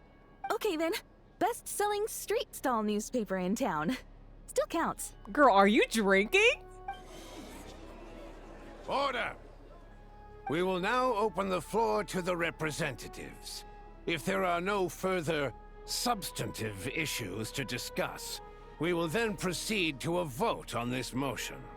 Snezhnaya has a long tradition of treating members of the Fatui armed forces and their dependents favorably. But recent surveys shows that Fatui families in remote areas have access to 15% less crystal than the average civilian family in Snezhnograd. It's been said many times before, but it bears repeating now. There needs to be a clear and consistent rationale behind how crystal is allocated, or we will soon face immense public backlash. Perhaps you wouldn't need to keep repeating yourself if you would hear me out for once. I say again, true consistency exists only in principle. In the real world, fairness is relative. You appear to treat resource allocation as a simple function of production and population. So what about when the equipment used in production breaks down? Have you factored that into your equation? Ooh, I don't think we got any, like, neck shots. Anyways. And do you even know how long it's been since Snezhnaya last conducted a census? If I knew the answers to questions like that, I'm sure I'd be a very wealthy man. And I doubt I'd be going by child. I'd like to bring the focus back to the specific issue I raised. Or do you wish to deny that favorable treatment for Fatui dependents is our long-standing policy? It's easy to be a critic when there's no accountability. That seems to be a running theme in the anti-Project Stuzha cohort. Defeat the ringleader and all other problems will magically resolve themselves. That's what they seem to think. But in case you aren't aware, not one jot in my report would change That's my whether seat right Project there. Stuzha continues That's or my not. seat right there. So you have no intention whatsoever of finding a solution to this problem? On the contrary, I'm the only one here who ever brings solutions. Child opened by speaking up for the armed forces. Regraders struck back with style and a war of words ensued. Girl, please. Our reporter was live on the scene to get the audience's reaction as it all unfolded. Who do you support? Girly, can you not try to interview me in the middle of this? Please? Good lord. I think Tartaglia raised some issues that need addressing. The people have spoken! Child received raucous applause from the crowd as he pushed Regrader onto his back foot with a relentless barrage of questions. Girl, shut up, please! It had to be seen to be believed. Now you see why they don't have a sales permit. However this reporter wants to spin things, I haven't forgotten that Tartaglia was representing the Northland Bank when we first met in Liyue. So, surely their relationship can't always have been this strained. You two are getting off topic. Let's focus on what the data is saying. Mr. Pantalone, may I speak on your behalf? Oh, please do. I'm more than happy to save my breath.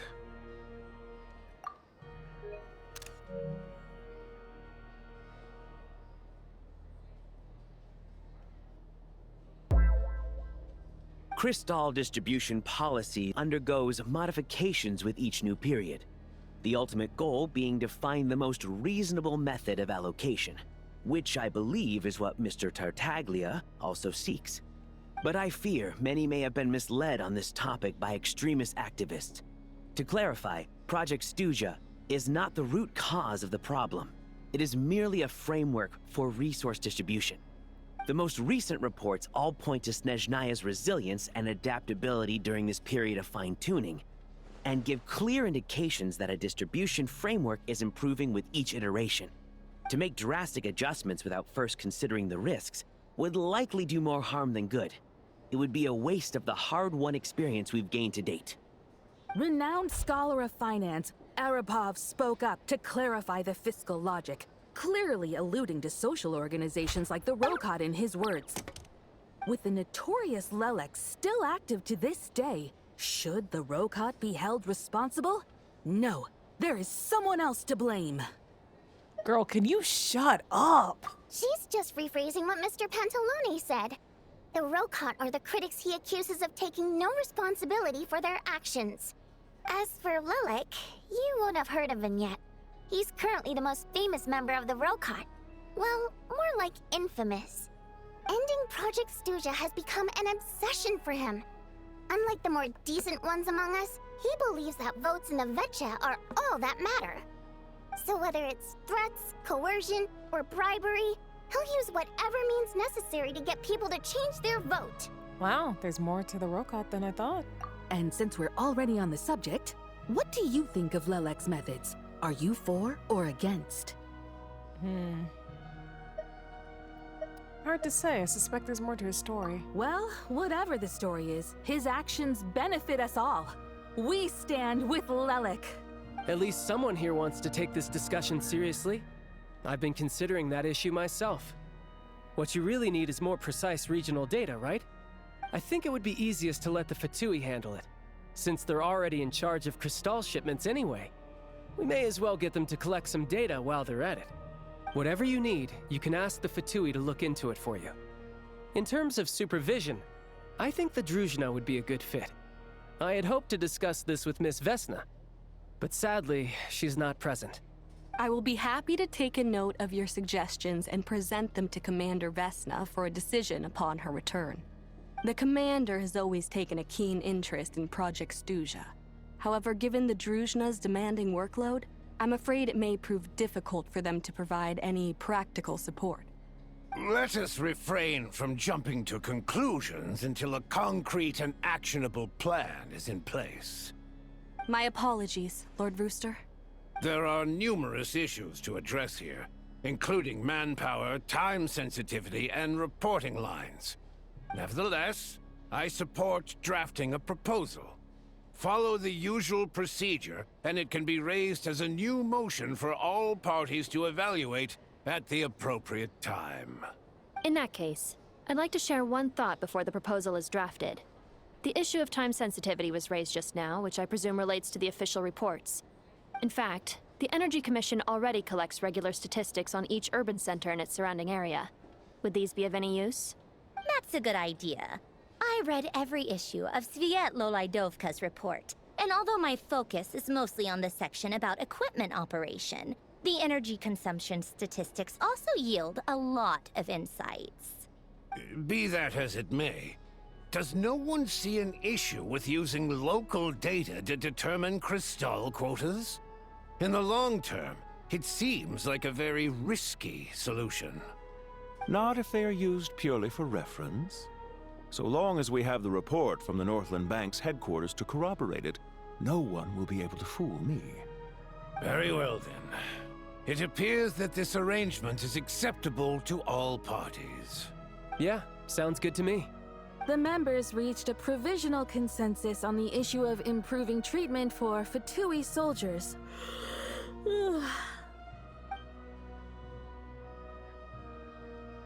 You notice the report jot down a few words before suddenly crossing everything out and starting a fresh paragraph. Today, the prima donna of the Korailievsky troupe attended a session of the Snezhnograd Vecha in the company of a most charming young lady. The question on all our minds is, what is the true nature of their relationship? I know I've been telling her to shut up this whole time, but... Today, the prima donna of the Korailievsky troupe attended a session of the Snezhnograd Vecha in the company of a most charming young lady. The question on all our minds is, what is the true nature of their relationship? I don't know why. I could be wrong. It's just this one particular line is making me think of a very particular person. Write anything like that again, and I'm revoking your permission to interview the troupe. Got it? The remaining discussion covers everything from energy to healthcare, technology, and industry. All parties take the opportunity to express their stance on Project Stuzha. You ignore Mironova as she carries on writing her sensationalist report, but after a while you start to feel that reading the news from her might actually be more interesting than being here in person. Now then, if there are no further contributions from those present, we shall proceed to the final vote. Hey, check it out! Is that Chugnavov? What made him vote against? Why now? The votes have been tallied. Those in favor of continuing Project Stuzha total 61%, securing a clear majority. That was too close. The margin has shrunk yet again. Chuganov was a huge loss. I'll bet Lelek is behind this. I wonder how Pulcinella will respond this time. Chuganov. I see. Lelek strikes again. Yes, go, Lelek.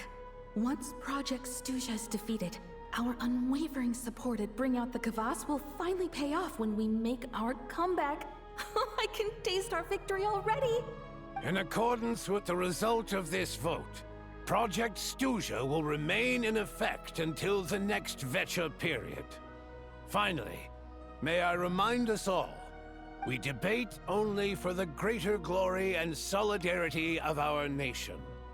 May the aurora shine ever on, and the tundra always stand firm. The session is concluded.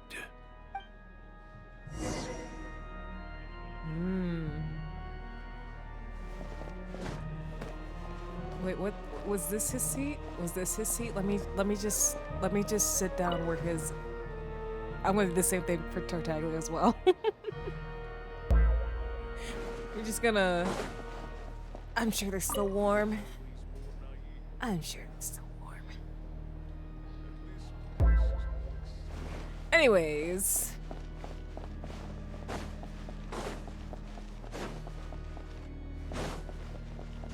Bonita.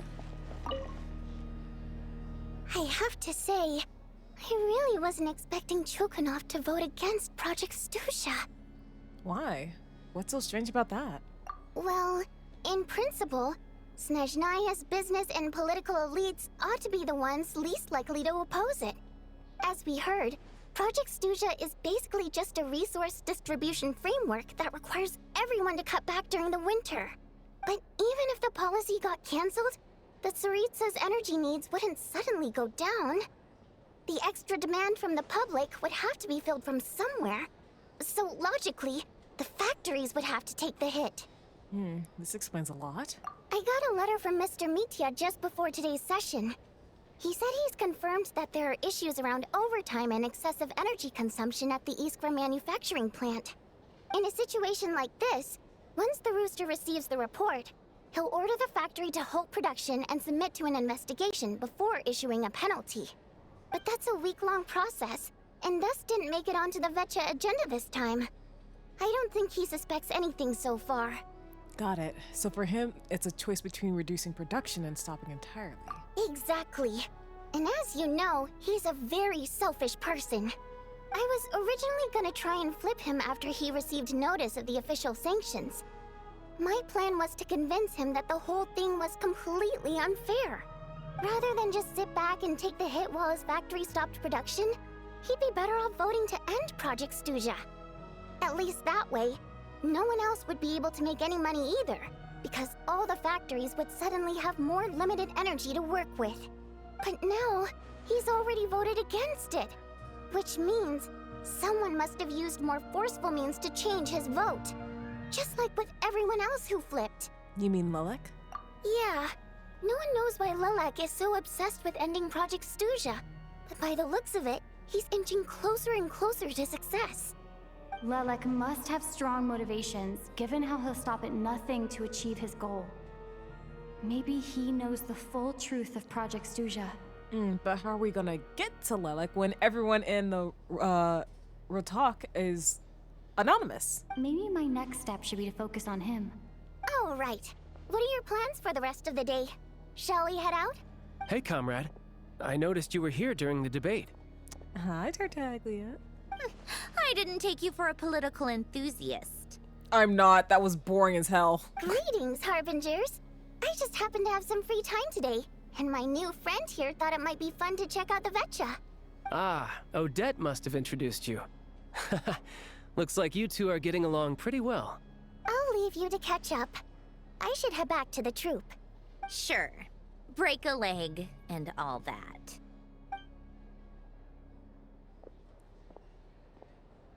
Thought it might be fun to check out the Vetcha, did you? Things are never that simple with you, Traveler. There's no way you're here for kicks and giggles. Tell me I'm wrong. I learned an interesting tidbit today. Some guy called Lelek. Oh, yeah. To some, he's a captivating enigma. To others, he's the bane of their existence. No one ever thought that some anonymous nobody from the Rokot could cause such a stir. I want to find out his true identity. Is it okay if I start digging around? Huh? You want to look into Lelek? Then I'm sure his days of anonymity are numbered. What do you think, Sandrone? Fine by me, I guess. If the Traveler actually manages to expose Lelek, it'll be doing Pulcinella a favor. In return, it seems fair to let her in on what we've learned so far. My thoughts exactly. Sharing is caring, after all. Head back to Glupov and grab the files on Lelek. It's easier to just pull the records than go through the rigmarole of getting the Traveler a visitor's permit. As you command, child, sir. In that case, since we're going to be waiting anyway, I'll have someone brew a pot of black tea. I'm guessing this is the end of... Oh no, it's not the end of Act 1. One common thread among the many incidents Lelik has been involved in is that the victims are all too scared to share any real information about him. Clearly, he must have threatened them in some way. His modus operandi is to silently infiltrate the scene and leave a threatening letter behind. But neither the letters nor the crime scenes ever yield any clues to his identity. So all these files have to offer are short statements by the people affected. They don't give us a lot to go on. If nothing else, it shows we're dealing with a trained professional who's versed in counter-surveillance. Yes, and to that point, he often strikes in highly secure locations. The victims are high-ranking and influential people who take their personal security very seriously. Somehow, Lelik slips right into their rooms without making a sound. There's never any eyewitnesses, nor the slightest trace of a break-in. If he can get in and out undetected, it means he can strike without warning. Not that that's ever happened so far, but the thought is enough to scare these people sleepless. It's hard to believe that a human being could pull this off flawlessly every time. So they switched the focus of the investigation to Faye. Unfortunately, no one's found anything yet. Are you saying even you can pull it off?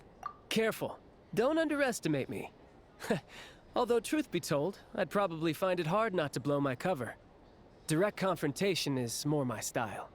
We haven't ruled out the possibility of Lelik being human. It's just, there can only be a handful of people in all of Teyvat who'd fit the profile. Faye, on the other hand, plenty would have the ability, but few would have the motive. So it's someone as strong as Tartaglia, and even more meticulous. No, not as strong as me. You'll never find the culprit with criteria like that. Let's go with a little weaker than me. Skirk? There's no denying that Master is strong, but meticulous? We can only hope. She's just trying to find a reference point. Stop getting fixated on who's stronger than who. But that's the most important thing. In my opinion, anyway. All right. Let's take it down a notch or two.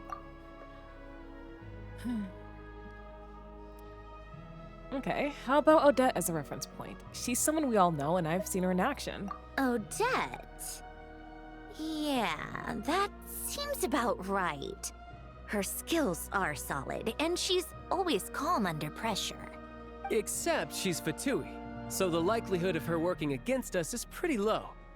But yeah, much more accurate than your previous example, at least. No, wait a moment. Maybe we should interrogate that assumption. What do you mean? Which assumption? Her Fatui identity doesn't necessarily exonerate her. And when you think about it, the Rokot would be precisely what she needs to conceal her identity. Plus, she wouldn't need to be such a pro at covering her tracks. She'd already know where the Fatui will be and when, so she could choose the perfect time to act. Oh, yikes. I was just thinking out loud. Why is this starting to sound like such a convincing theory?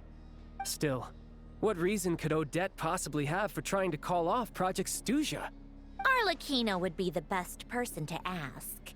She knows Odette best. Unfortunately, she isn't back yet. Arlecchino? Rosaline used to open up to her in private about her struggles with Odette. As I'm sure you can imagine, Arlecchino is quite a lot better with children than Rosaline was. Yeah. She gave her some tips on how to handle the situation, and Rosaline managed to reach a settlement with Odette before leaving. So I suppose there were at least no lifelong regrets left behind. Beyond that, I don't know the details about that side of things. But I do know that Odette definitely has a motive to hold a grudge against Project Snezhnaya. The reason being, her father passed away during the early stages of the project. That was back before it had been named Project Snezhnaya, when things were still being worked out. But in essence, it's remained the same ever since. Huh. The more you know. Rosaline was always so self-centered. I never understood why she started paying so much attention to Odette. Oh, even you didn't know about this? Is that such a surprise? If you cast your mind back, you may remember that Rosaline and I weren't exactly close. True. We had tea together a few times, but that was about it. Odette's past is no secret. Her father was a fatus and her mother was a very famous ballerina. On the surface, it looks like she followed right in her parents' footsteps. But the truth is quite a different story. After her father passed away on a mission, her mother was overcome with grief. She broke her leg during a performance and could never dance again. Odette was only interested in ballet at the time, but this tragedy left the family with both breadwinners gone. They could barely make ends meet. Per Capitano's policy, family members of Fatui who died in the line of duty had to be appropriately accommodated and provided with adequate assistance. So, regardless of how Rosaline may have felt about it, it fell to her to resolve the issue of Odette's family's livelihood. In the end, the solution they agreed upon was to have Odette join the Fatui.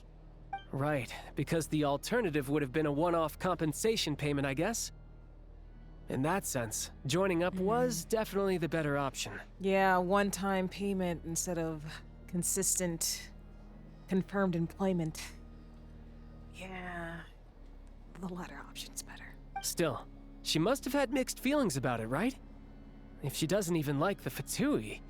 It's just a theory, a possibility. But as a motive for Odette to become Lelik, it holds up. That said, I have no idea where Odette's head is at right now, or what her conflict with Rosaline was about. Plenty of people were on bad terms with Rosaline. I have no intention of trying to figure it all out. So Senora actually wanted to mend her relationship with Odette. Yes, but there's not much point in discussing that now. Yeah, back to Lelik. Since our investigations so far have turned up next to nothing, we've got nothing to lose by trying a new angle. Funnily enough, Tonya and I had actually made plans to go to the theater tomorrow to watch Odette's rehearsal. Unfortunately, thanks to this Lelik situation, I'll be stuck working overtime again. Ooh, can I meet your sister? Which means you can go in my place. No point wasting the ticket. Plus, you'll get to meet Tonya. What's the rehearsal for? Spirit Seeker. Quite the classic ballet. It was passed down through Odette's mother's family for generations, though it hasn't been performed in years. But Odette's been practicing it diligently, and it's finally ready for a return to the stage. Excitement is through the roof. Tickets for the official performance sold out long ago. Tonya's excited for it too. She's desperate to see it no matter what. Personally, it's not really my kind of thing, but since she's my little sister, I had to figure something out. I've actually seen it several times before. The story's pretty straightforward. The lead character follows a trail of clues left behind by a spirit, gradually recovering her memories along the way. It's a tale of love and regret. So not exactly reinventing the wheel, at least by today's standards. But when that classic melody kicks in and the lead character begins to dance, it always gets me. It really is beautiful. Not an easy dance to do justice to, though. I know it's always been Odette's dream to perform this piece, but I'm not sure she's really ready. In that case, I think that even if she is Lelik, we should wait until her performance is over before we respond. I'll let you take it from here, comrade. Thank you very much.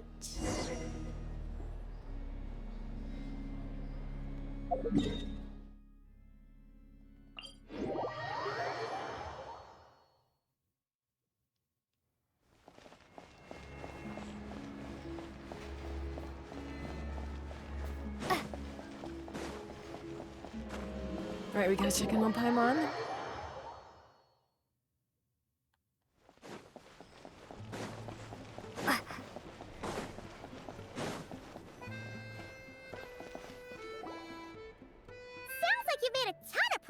Today. It's good that everything's going so smoothly. Next step is to head back to the theater and get a clear answer from Odette. It could be easier said than done. Even if she's the one, she won't necessarily admit it. Either way, Paimon doesn't get the sense that she's a bad person. Sure, she might have done some pretty extreme things, but Paimon bet she has her reasons. I know they're only implicating Odette because it probably is her, but why are we assuming it is her? Why are we assuming? Why are we assuming? We don't have any concrete evidence, just a theory.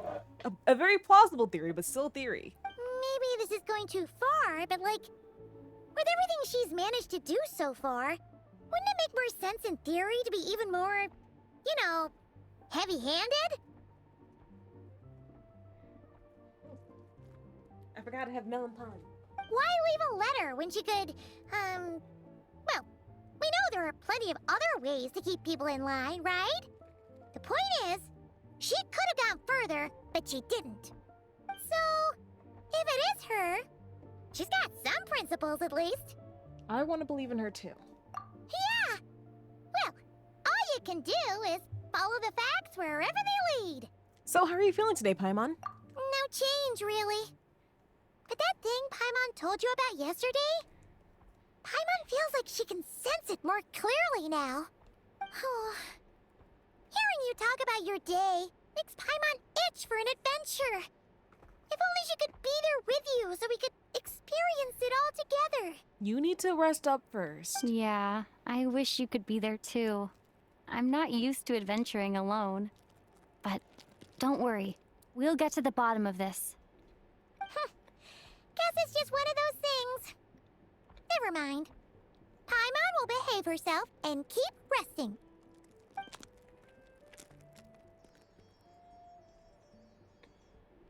If Odette is Lelek, she may well have inside information on Project Snezhnaya. Her father was involved with the project's early implementation and tragically died in the process. Now, she's dedicated herself to bringing it to an end. It's hard to imagine she could have gotten this far without knowing anything at all about the Tsaritsa's true intentions. When she spoke to us as a member of the Fatui, how much did she let on? And how much was she hiding? Only time will tell. Maybe tomorrow everything will be answered. Hey look! It's snowing! Could be a tough day ahead. Make sure you wrap up warm tomorrow. I say, even though my outfit is very... It's not quite the right... It's not quite appropriate.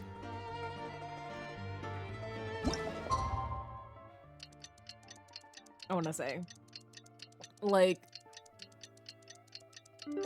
There's so much skin in a cold-ass area, you know? Hold on.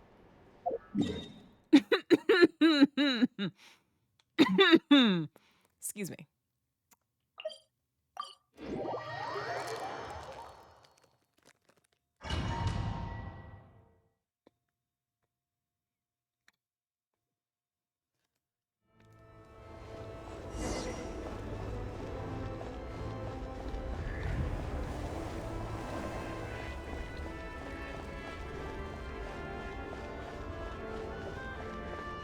Sounds like I just went into a domain. Oh, this is new.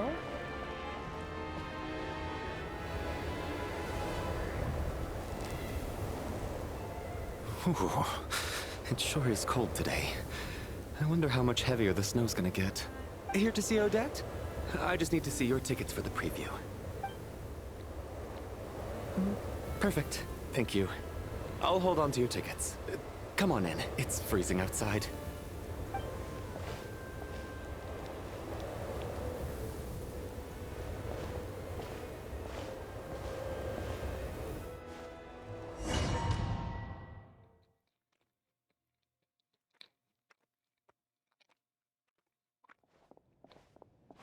I think I'll leave the Lelek question until after the show's over. Then I'll go find Odette.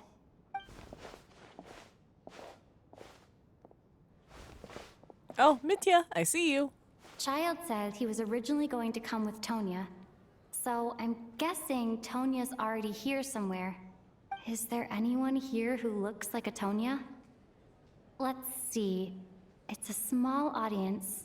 Makes sense for a preview. But wait, I do see some familiar faces.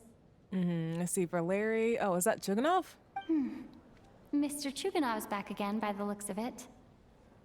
Oh, and is that Mitya? And that Fatui officer, Valeri. Guess he must be playing cat and mouse with Mitya again. Oh no, it looks like the show's starting, and I still haven't found Tonya. Never mind. I'll just have to take a seat for now and see if I can catch her afterwards.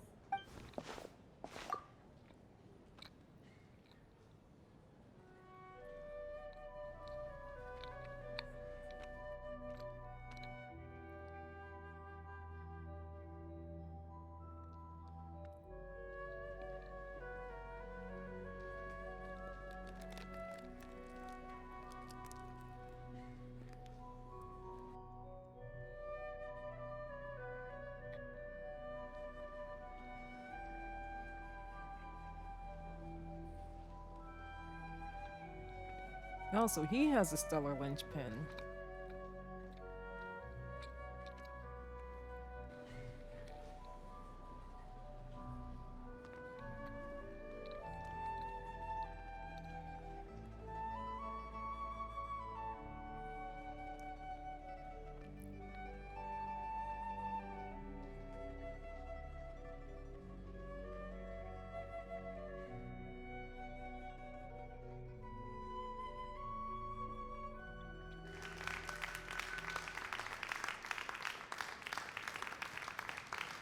Members of the audience, I'm a staff member here at the theater.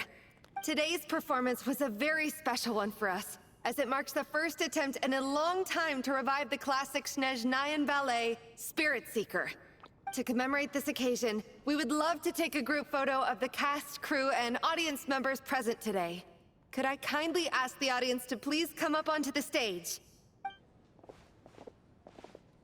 Oh! Is that Tonya? All right, everyone, huddle in a little more. Now, look at the camera. 1, 2, 3.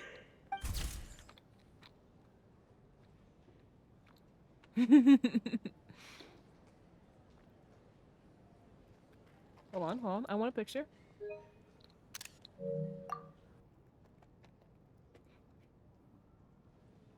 Are you quite satisfied, Mr. Energy Scientist?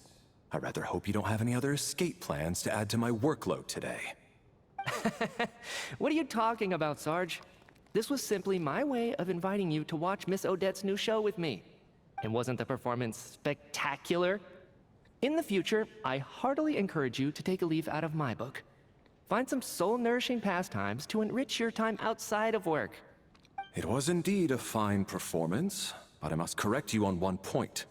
This is not time outside of work. These are working hours. Working hours and non-working hours are just a social construct. Human technology can never advance if we're too rigid in our thinking, Sarge. May we leave now? Already? I mean, I was kinda hoping to soak up the atmosphere for a little longer, but... No? Okay, guess I'm pushing my luck. Didn't seem like too much to ask, but fair enough. Off we go then, Sarge. Back to the land of working hours. Lead the way. Okay, you've got to be Tonya. You look so adorable. Oh my gosh. I'm so this is gonna sound messed up, but I'm so glad she's not playable, because she's actually wearing clothes appropriate for the climate. That has to be her. She's the only person in the audience around Tonya's age. Excuse me? Are you Tonya? Huh? Your brother's busy today, so I took his ticket. Don't worry about him. He's fine. Oh, okay. Sorry for the trouble. What's wrong? Are you sick? No, I'm fine. It's nothing. Maybe she caught a cold on the way here because of the weather?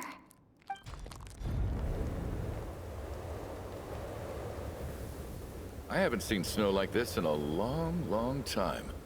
It's most unusual. I know. It's completely white out there. You can barely see a thing. I've never seen such heavy snow in my life. Let's wait it out for now. You'd be lucky not to freeze to death in this weather, let alone find your way. Well, look at that. Maybe we shouldn't be in such a rush to get back after all. What do you think? Let's wait and see. Why do you need to take it so seriously? Fate has given us this wonderful chance to take a break. We owe it to ourselves to make the most of it. Come to think of it, there's a small inn not far from here that always keeps plenty of extra blankets on hand for guests. I know the route well. Shall I head over and borrow a few blankets? That way, anyone in a hurry can wrap up warm for the journey back. Just remember to return them next time you're over this way. Sir, there's really no need to go to all that trouble. Hey, it's no trouble at all. Wait here, I'll be right back. Bro. What a kind gentleman. Very good. My wife and daughter are waiting for me at home, so I shall be heading back as soon as I get my blanket. So... are you expecting us to go back to the Armory Palace wrapped in blankets too? Don't worry about that. I made arrangements in advance.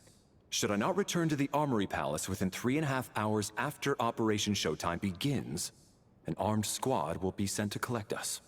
They will escort us back. You are one of our key military personnel, so any weather-related risks must be eliminated. Operation Showtime? So, wait. Every single time you drag me back to work when I sneak out, it's a whole official operation? Damn. I gotta say, you've really turned this into quite a moral dilemma for me. It's snowing pretty hard out there. I think you should stay here for now. You seem a little under the weather. Sure. My brother might come pick me up in a bit anyway. Time to get to work. I should head backstage and find Odette. I need to look her in the eye and ask her about Lelek. Excuse me, are you looking for someone? I'm looking for Odette. Ah, a fan, I'm guessing? Today is just a dress rehearsal, so Miss Odette won't be meeting with fans. She's taking a well-earned rest right now. Sorry, but that area is currently off limits to everyone except the cast and crew. Huh. Bad timing, I guess. Well, I might as well stick around. I doubt Odette will be leaving before the snow lets up in any case. Dang, a whole hour goes by. Oh, is that other staff member okay? What happened to the gentleman who went to fetch the blankets? How has he still not returned? I was thinking the same thing. It's still snowing very hard. Do you think something might have happened to him? Whatever the reason for his delay, I must say I hate nothing more than people who make empty promises and fail to deliver. That dude risked his life to get you freaking blanket, you asshole. Well, I have to treat my employees like that on occasion, but that's different.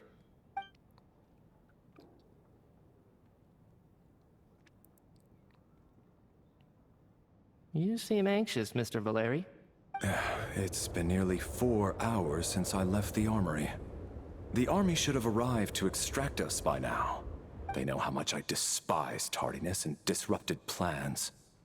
There's simply no reason that they shouldn't have shown up by now, barring exceptional circumstances. Surely a snowstorm like this one counts as such. Few things in this world can stop the Snezhnayan army, Mr. Mitya. And a snowstorm is certainly not one of them. Why don't you go out and take a look? They might be right outside, waiting for your orders before they dare come in. An absurd hypothesis. I have no intention of leaving your side for even a moment until I have escorted you back to the Armory Palace. This doesn't look like an ordinary snowstorm to me. That guy who left earlier. It looked like he just vanished into thin air. Either that, or my eyes were playing tricks on me. A man-eating snowstorm? Come on. Night hasn't even fallen yet. Spare us the ghost stories. Oh, look. Traveler, didn't know you were coming today. How come you didn't say anything? I'm gonna see Odette. Oh, right. I assumed you were looking for me and Vodenitsa. Odette's still backstage. Whoa, that's quite a snowstorm out there. I've been working backstage this whole time, so I didn't even notice. No wonder the audience hasn't left yet. Huh. Is weather like this rare even in Snezhnaya? Yeah, snow like this. I'm sure I've seen it out in the wild before, but never in the city. Actually, I take that back. I don't think I've seen snow this bad even in the wild. This is something else. It's not normal. If even Alosha thinks snow like this isn't normal, could it have anything to do with that monster people have been talking about? We can't stay cooped up here forever. Someone needs to go out and take a look. Should I go with you? No need. I have plenty of experience with snowstorms. Besides, I work here while you're an audience member. I should be the one to do it.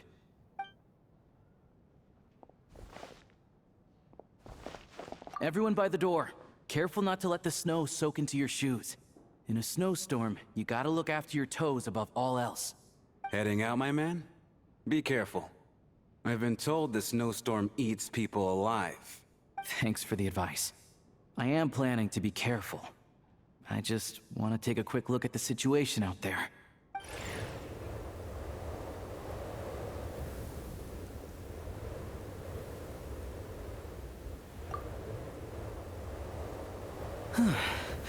He's back! He's back! How was it? What's going on out there? Did you see any soldiers patrolling the area? Something about this storm isn't right. There's no one out there. I didn't see a single soul. And something in the air gives me the creeps. This isn't your average snowstorm. I suspect it might be related to recent events in our nation. I strongly advise everyone to stay here until the snow dies down. Are you serious? So all of us are trapped here now? That sounds a little far-fetched to me. You want to go outside and see? I, for one, am not risking my neck in that weather. This just turned from a minor delay into a major hassle. We can only hope that our friend who went to fetch the blankets just ditched us and went home. Is it really that bad? But my daughter, I won't be able to read her a bedtime story tonight.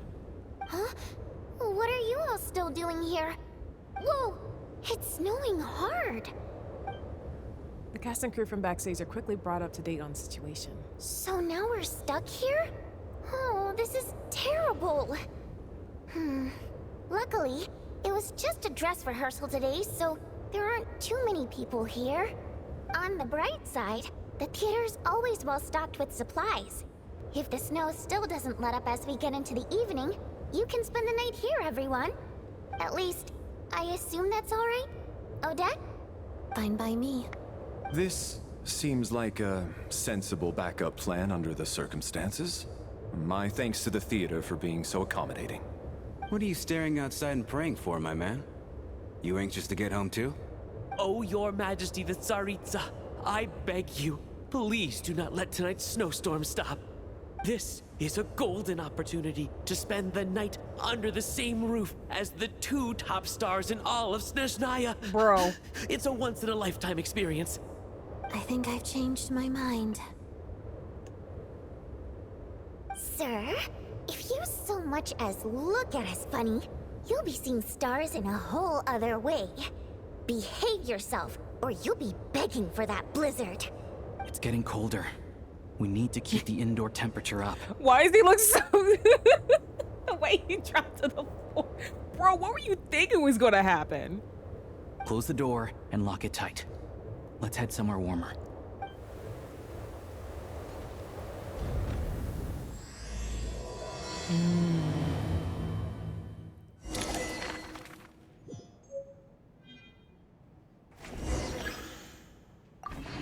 Oh!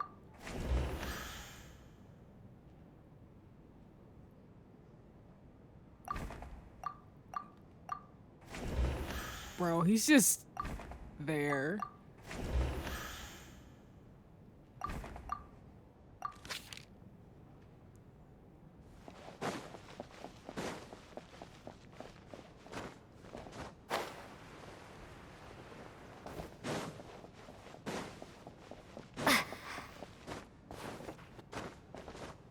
I'll be up here.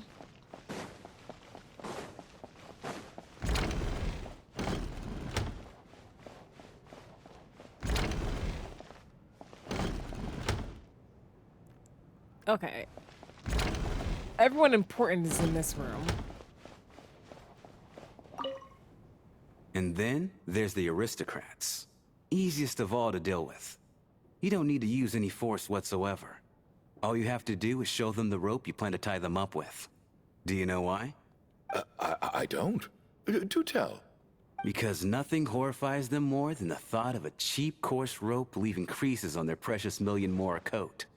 They'll do whatever you ask to avoid that fate. Unexpected, but funny nonetheless. Tell me another one. Well, look at that. I got myself a new listener. Hey there.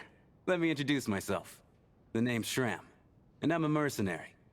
The kind that gets paid to do odd jobs for rich folks. I thought his name was gonna be Shram, but Shram is fine. And I am Chuganov, an entrepreneur. If my name is unfamiliar to you, you will no doubt have heard of my factory, the renowned Iskra manufacturing plant.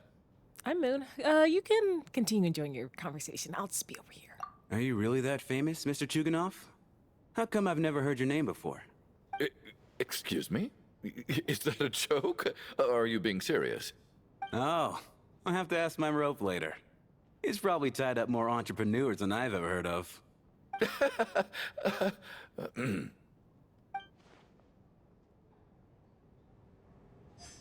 That's one, because there should be a few.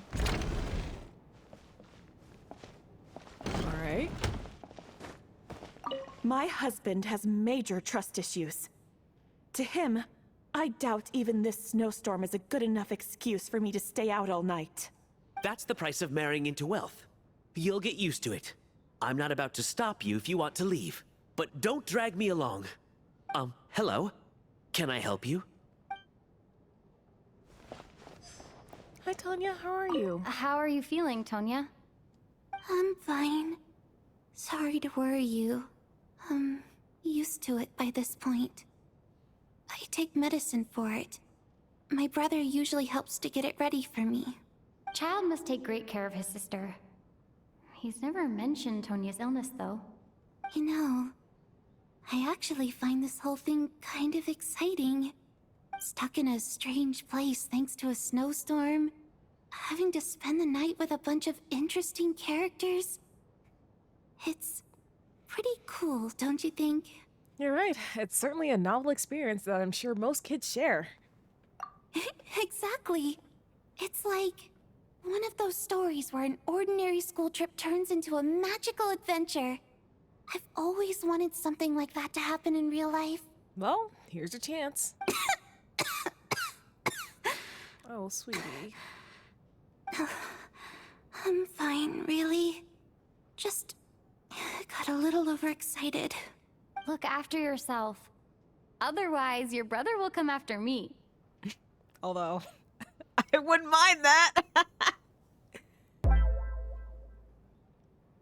I wouldn't mind that at all. All right, now let's talk to everyone else. I've been playing too much goddamn Sunless. This is highly irregular. A delay of over an hour during an operation like this theoretically warrants a Harbinger-level response. I wonder what the issue is. The storm, or something else. Sarge, the day you learn to let go and just enjoy moments like this is the day you'll finally understand the meaning of life. Why, hello, ma'am. I believe you were the one sitting at a nearby table back at Podvorye Restaurant. Any friend of the theater's star performers is a friend of mine. It's a pleasure to meet you. I'm Mitya from the Energy Commission. Not him subtly calling us out for eavesdropping. Greetings. Major Valeri, head of the Special Assignments Battalion. Armory Palace Royal Grenadier Guards, 1st Regiment. I am here to ensure Mr. Mitya's personal safety. Please let me know if I can be of any assistance. I'm Moon, and I am very delighted to meet you both. Miss Traveler, I cannot help but notice that Miss Odette is stealing glances at me. Any idea what that could be about? I've racked my brains, but I can't think of anything I might have done to offend her. Perhaps she noticed me spacing out during her performance? No idea. But keep racking those brains. You'll figure it out. What? You mean I really did do something to upset her? Well, thanks for letting me know. So, Mr. Mitya, Is your work related to Project Snezhnaya?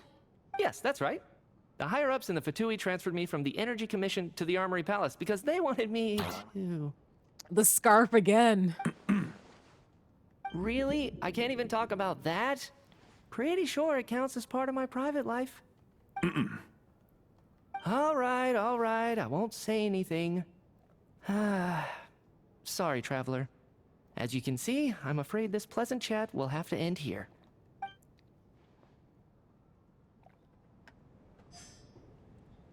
No, for real. That scarf, bro.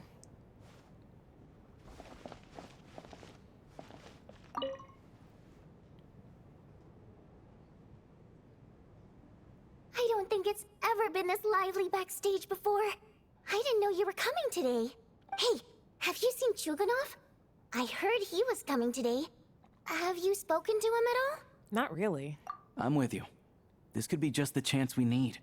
Yeah, I gotta figure out a way to coax some more intel out of him. Are you sure you want to talk about this with like 5 other people in the room? Snezhnaya. What exactly happened before the most recent Vetcha vote? For the Rokad, or just out of personal interest? Shh! There are other people around. Don't say the R word. Okay, I'm glad the other person. I'm not the only person like. It's like, yeah, there's 5 other people in here, bro. Shut up. I have to say, even though today was a rehearsal and there were some hiccups along the way, Miss Odette's performance was one of the best I've ever seen, even compared to an actual show. Oh, I couldn't agree more, especially considering the weight of the subject matter. It takes a truly seasoned professional to do justice to a theme like love and regret. Do you think we were coming on too strong? Odette's ignoring us again. What about you? What did you think of today's performance? Consider me a new fan, Odette. Oh my, that's very flattering of you. Thank you. I'll make sure to save a ticket for you when the show's performance ready. This doesn't seem like the time or place to bring up the subject of Lelek. I need a chance to speak with her in private. So unfair. Talk about double standards. And now it looks like I've been spotted.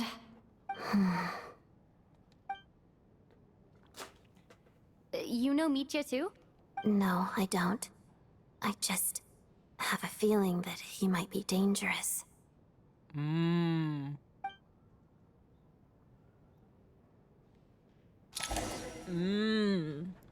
So maybe Mitya is Lelek. How's it looking, Alosha? No change from this afternoon. Heavy snow with no sign of slowing down. May I have your attention, please? The storm is unlikely to stop tonight, and it'll be even more dangerous outside at night than it was during the day.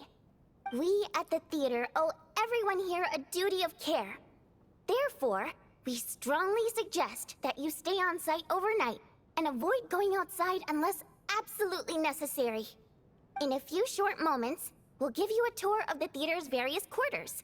You can choose to sleep in the VIP room, the office, or backstage. Or on the stage if you'd prefer. We won't mind. I'll pass on sleeping on the stage. What if the snow is stopped by tomorrow morning? The early birds in the audience might think we're part of some experimental new show. A drama about sleeping? That could be fun. Maybe we could come up with a title for the production. The Slumbering Heavenly Principles? What? Gotta admit, I didn't get that one. Anyone who doesn't wish to sleep on the stage, please follow me. I'll show you to the rooms. I guess I'll call it a night. Though, I feel like I won't sleep very well without Paimon here. I'm sure she'll be worried that I haven't made it back yet. But as long as she looks out the window, she'll probably realize what's holding me up. I wonder if she's feeling any better yet? At least she hasn't been getting any worse. Still, I should try and get back first thing tomorrow morning. Oh?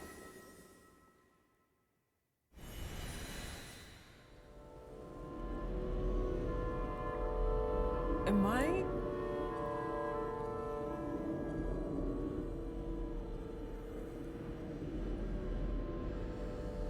Whose memory am I finally. experiencing? Welcome back to the world of the living, lazy bones. I was about to wake you. The black mist is almost on us. What black mist? Still waking up, huh? You know, the black mist. It's been chasing us from below ever since we were born. You're just dozy. There's no way you've forgotten. Come on, let's keep heading up. Onwards and upwards is the only way to survive. Don't listen to a word those black mist cultists say. Here we go again. That endless march toward survival. What's going on? That black mist down there is creeping me out. And it's rising. Guess I should head upwards and get away from it. The black mist cultists believe that being swallowed by the black mist leads to everlasting peace. But if you ask me, they're just lying to themselves. We're the only heretics left. The only ones who refuse to give in. We have to keep going. But how do you actually know that they're wrong? Dangerous question there, Torgov. The moment your faith wavers, you start a chain reaction that ends in the collapse of your will. Put the question out of your mind. Stay strong and believe that the black mist means certain death. Okay, but it's not my mind that's the problem. My body's about to give up on me. I can't do this anymore. I've had enough of being forever on the run. What's the point of it all? All this will pass eventually, I promise. Keep fighting. It will be worth it. You accuse the Black Mist cultists of being liars. But you're lying too. There is no end to this path. It keeps going up forever. There was never any hope to begin with. The cult of the Black Mist has poisoned your mind, Sobolova. Are you thinking of giving up as well? I am. I think I'll take my chances with the Black Mist over this perpetual torture. As much as I detest the Black Mist cultists, I'm just too weary. Then I bid you both farewell. Let me put my personal opinions aside for a moment and say, I hope that you both find peace within the Black Mist. So we're just gonna give up on them? Fate always appears so impossibly complicated. But at moments like this, its raw simplicity is laid bare. Their fate was sealed from the instant they entertained doubt. From then on, the outcome was both inevitable and irreversible. Let's go.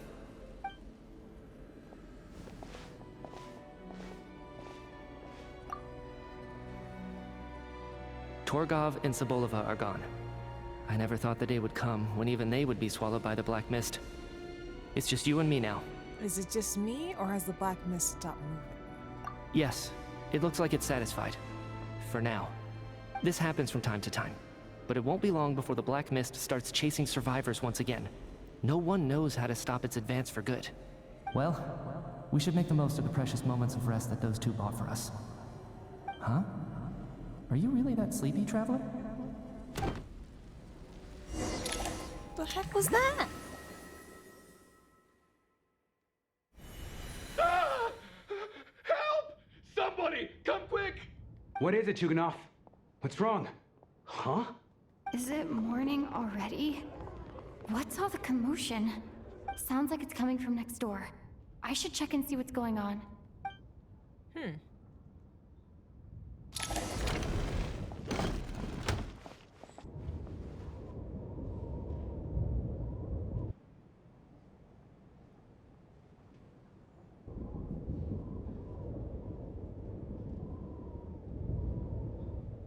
Don't look, Miss Tonya.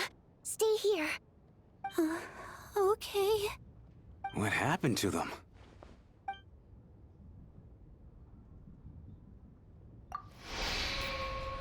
Oh. These two people have passed away.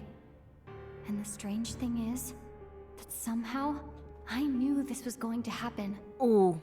I knew that they would be the ones to die. Have I seen this moment before? Or did I have some kind of premonition? I can't remember what it was. Oh, if it was a premonition, then then Mitya being an angel just got a little more likely. Because angels have been known to do that.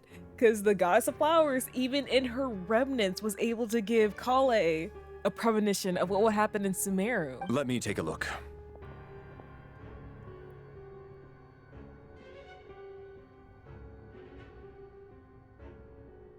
No vital signs in either of them. They're dead. The cause of death, however, remains unclear. No wounds on the bodies, no signs of a struggle, and no skin discoloration caused by the buildup of toxins. But just last night, they were chatting and joking away. This is so sudden. Could they have had pre-existing medical conditions? Even then, the odds of them both dying of sudden complications on the same night are extremely low. It's hard to believe that they died of natural causes, nor does this appear to be a suicide. Are you suggesting they were murdered? Oh, brother, we're about to have a locked room mystery. Who was the first to discover the bodies? It was me. But these deaths have nothing to do with me, officer. I got up early because I wanted to see if the snow had stopped. Then I noticed that the door to this room was open, and it looked like there was a man and woman inside. I just went over to see what was going on. I had no idea they were... I can corroborate this. I was doing my morning exercises near the stage. When I saw Mr. Chuganov heading this way, I followed him. I can also confirm that I didn't see a single person approach that room before him. The snowstorm was raging all night, and it's still going now. There's no way someone could have come in from outside, correct? Okay, they're trying to make Mite look suspicious, but it's probably not him. You mean an intruder? No, not possible. I slept by the door last night as a precaution. There's no way I wouldn't have noticed if anyone had tried to open it.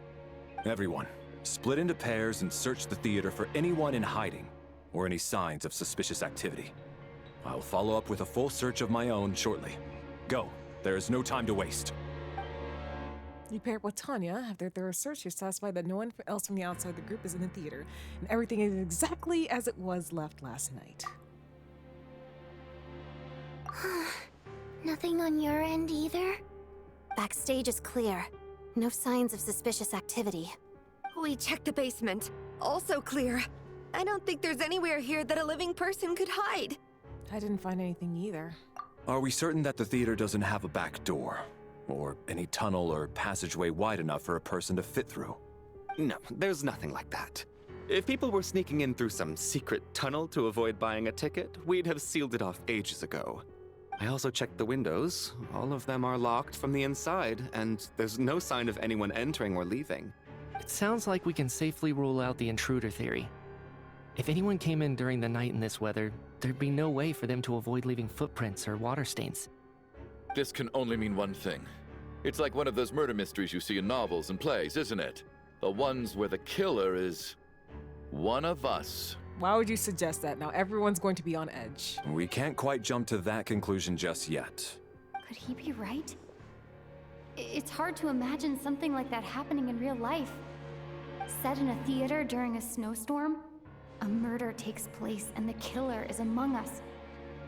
It's such a classic trope that it seems unbelievable. Looking at who the killer targeted and the clean entry and exit, it all adds up. I know what this is. It's obvious now that I think about it.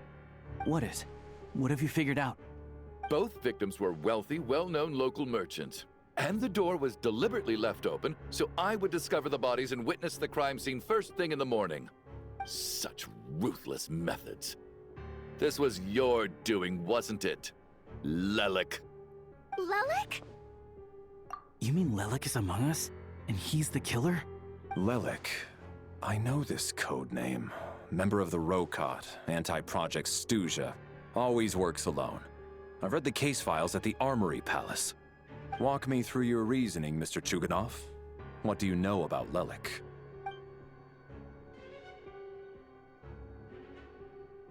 What now, huh? What now, Lelik? What more do you want from me? I already voted against Project Snezhnaya at the Snezhnograd. You snuck into my house the other day while I was asleep. Left a threatening letter. And I did all that you asked. But Project Snezhnaya cannot be so easily shaken. Not with the rooster in charge. So he really was threatened by Lelek. That makes sense. Or it could all be an act. And now you're resorting to murder to threaten me. Isn't that right? I knew it. The Rokot despises the rich. The lives of the wealthy are but refuse in your eyes. Show yourself! Which one of you is Lelek, Tell me! I'll do whatever you want! Just stop playing these mind games! Was this really Lelek's doing? Would Odette really do something like this? If Odette really is Lelek, this seems out of character. But then again, how well do I really know her? I'm probably the only one here with a compelling theory about Lelek's true identity. But if I reveal it now, I'll be putting Odette in the line of fire. What should I do?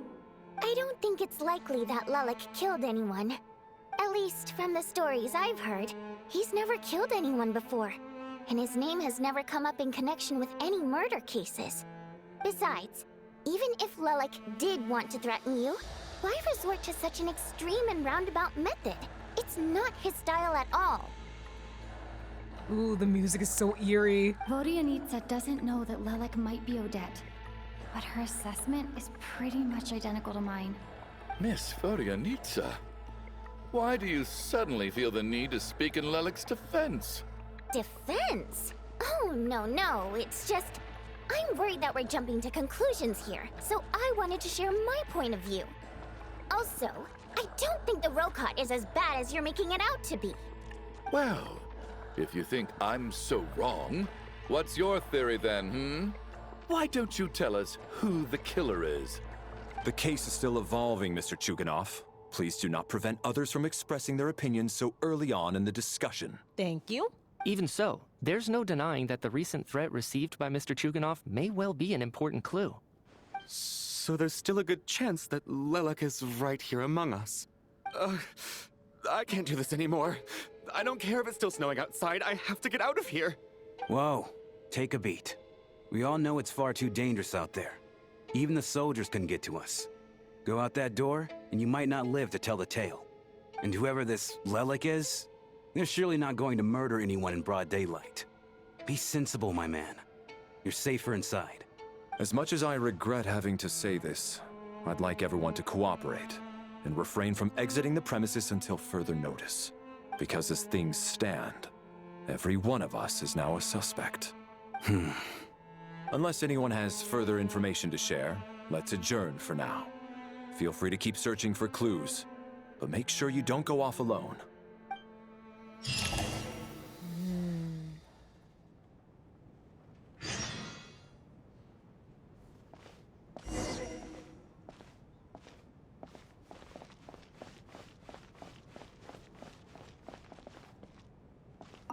I still find it hard to believe there's a murderer among us.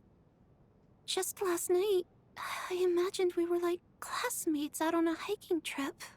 There's no guarantee that you can trust your classmates, especially not when you're locked up together.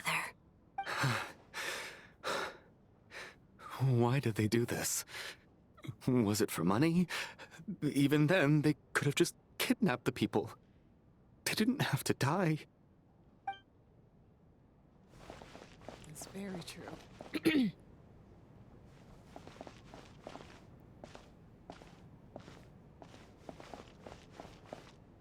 You seem to be very comfortable taking charge, Major. You took the reins as soon as things went south. I simply made an executive decision that someone needed to take control of the situation on the military's behalf. Does this offend you? No, quite the opposite. We feel much safer for it. By the way, what does Major mean exactly? Is it a pretty high rank?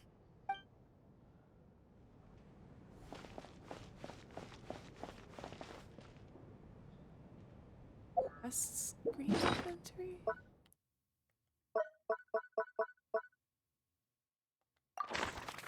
Oh. Oh.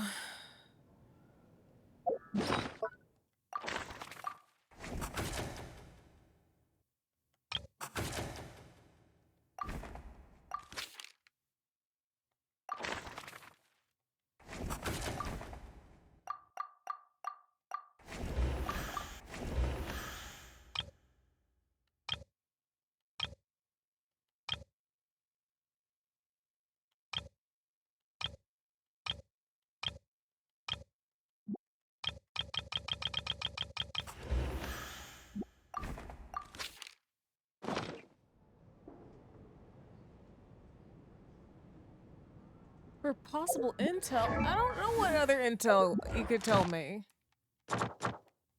Oh, whoops.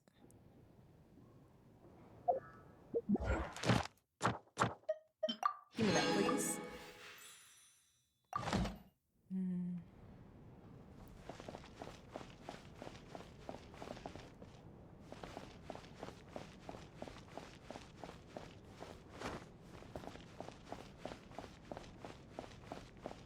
Oh, they're over here.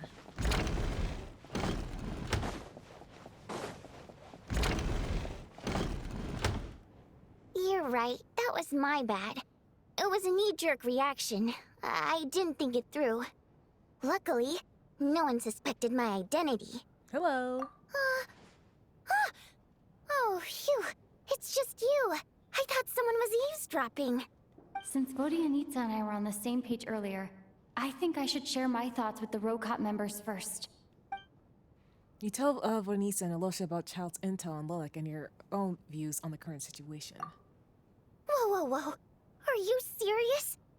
I don't know if this counts as gossip, but it's definitely on track to be the juiciest this whole year.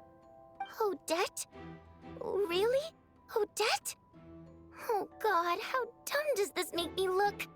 Lilac has been right under my nose this whole time, and I didn't notice a thing. It's not confirmed yet. Actually, it's exactly what you'd expect. Sometimes, hiding in plain sight is the best strategy. And now that you mention it, the more I think about it, the more sense it seems to make. It all adds up. What are we up to now? 1, 2, 3, 4... What are you counting? Odette's identities. She's my coworker, specifically a ballerina, and also a Fatuz, a member of the Rokot. Now, Lilac. It must be so exhausting. I just want to give her a hug. Again, it's just a theory. We haven't confirmed anything yet. I guess since I've always known her as a member of the Fatui, it never even crossed my mind that she could be involved with the Rokot, let alone be Lilac. I don't understand. If she's with the Fatui, what reason could she have for being so opposed to Project Snezhnaya? Probably best if you ask her that in person. Well, since you waited until now to bring this up instead of announcing it to everyone earlier, does that mean we're all on the same page here? She doesn't seem like the type to kill innocent people. Yeah. Lilac may not follow orders from the Rokot leadership, but as far as I'm concerned, she's never crossed the line. If anything, her actions benefit the poor. We need to confront her face to face. Do you think she'd really admit to being Lilac? I don't know. We'll have to see how it goes. For now, we'll work on the assumption that she didn't kill anyone, and see how much she's willing to tell us.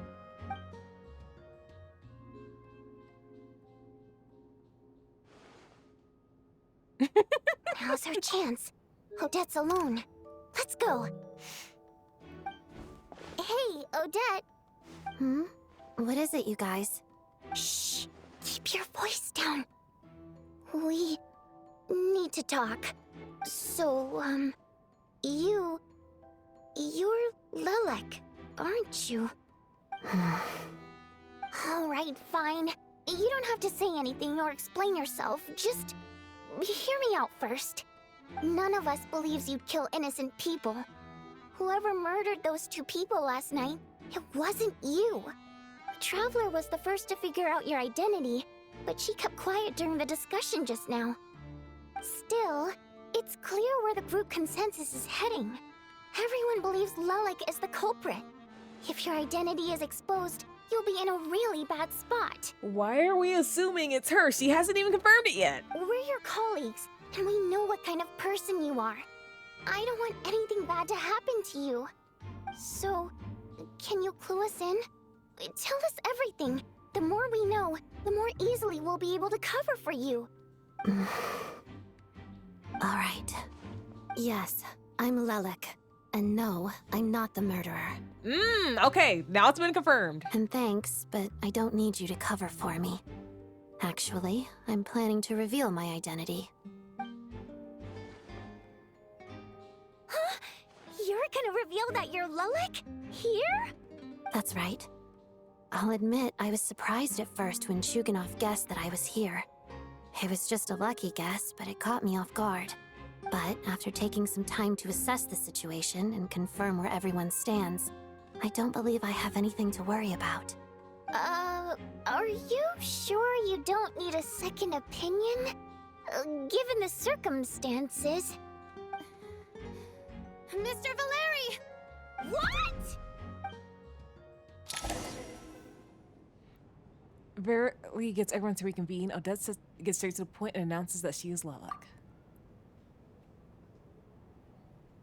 So... Odette is Lilac? I don't know what game you're playing, but you've got a lot of nerve. It's just one identity. So what if it's exposed? I can disappear and adopt a new identity anytime I please. I made my peace with this when I chose to become Lilac. But more importantly, I promise I am not the murderer. Which means that someone else is. So, if anyone still insists that I did this, you'd best produce the evidence now. Otherwise, I suggest that you bite your tongue. Because if you really believe I killed 2 people without making a sound or leaving a trace, pointing fingers at me would surely only make you my next target. Is this really the truth, Miss Odette? That's confidence, all right. I believe you. A real no-nonsense attitude. I can see why Marionette said that she's on track to inherit the title of the Fair Lady. Are you seriously buying this? Hey, officer! She just admitted to being Lilac. Aren't you going to do something about this? I do have one question, Miss Odette. Why have you chosen this moment to come forward and reveal your identity? If I didn't say anything, everyone would be focusing all their efforts on finding Lilac.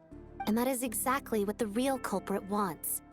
I don't want to be the scapegoat who lets the murderer get away with this crime. Despite all the accusations, she made the smart choice. A remarkable display of rational thinking under pressure. Clearly, Odette's talent extends far beyond the art of dance. She thought so far ahead. Ugh, why do I always feel like I'm one step behind her in everything? You've convinced me. Dealing with the murder case remains the top priority right now. Let's put the name Lilac and all related incidents aside until further notice. Nevertheless, the group still considers you the prime suspect. I assume you have no quarrel with that, Miss Odette? I understand. You're welcome to keep an eye on me around the clock. I have no objections. Mr. Chuganov? For my wife and daughter's sake, I'll let you off the hook for now. But don't think you're forgiven for breaking into my house and threatening me. Just wait till we get out of here, Lilac. We'll settle the score then.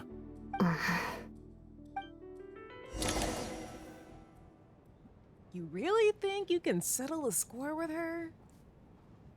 Really? Good work, Lilac Guard Team. And Lilac, too. Here, have some hot water. Turns out Valeri knew about my exploits, so now I've been told I have to guard Lilac with him. Shouldn't you be facing my way if you're guarding me? At the moment, it looks more like you're my bodyguards. If the true culprit is indeed still at large, as you have claimed, we must keep our guard up against them also. Don't worry, Tonya. We'll get through this. Once the snow stops, the officials will step in. The investigation will get easier, and then we'll be safe. But once the snow stops, won't everyone just leave? You're gonna miss us, huh? Well, some of us work at the theaters, so we'll still be here. I'll even give you a special backstage pass. Really, Miss Vodoyanitsa? That's awesome! You've made a fan for life. Aw, you're so cute, Tonya. Aww. All right, let's swear to it. I promise to give you the pass, and you promise to never change your mind about being my fan. Promise. Don't indulge her, Tonya. You don't have to swear an oath over things like that. You really do get carried away sometimes, don't you, Miss Vodyanitsa? Hey! Mind your own business!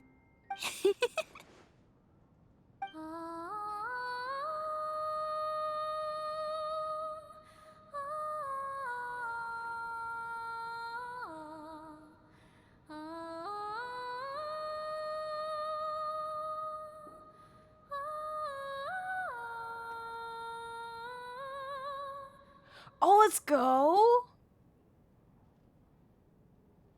Nice. We love that for you, Titan. So that means it took 60 pulls? That's a little early. That's a little early. Don't be nervous, Miss Water Imp. Everyone's here. There's nothing to be afraid of. Excuse me? Do I look nervous? Don't be ridiculous. Hmm? No. You sound nervous, lass. Oh. Wait, but how... Okay, plenty of people know that I'm a water imp, but still... How come you understand our primary mode of expression? Primary mode of expression. I've not come across that concept before. Do enlighten me, Vodyanitsa.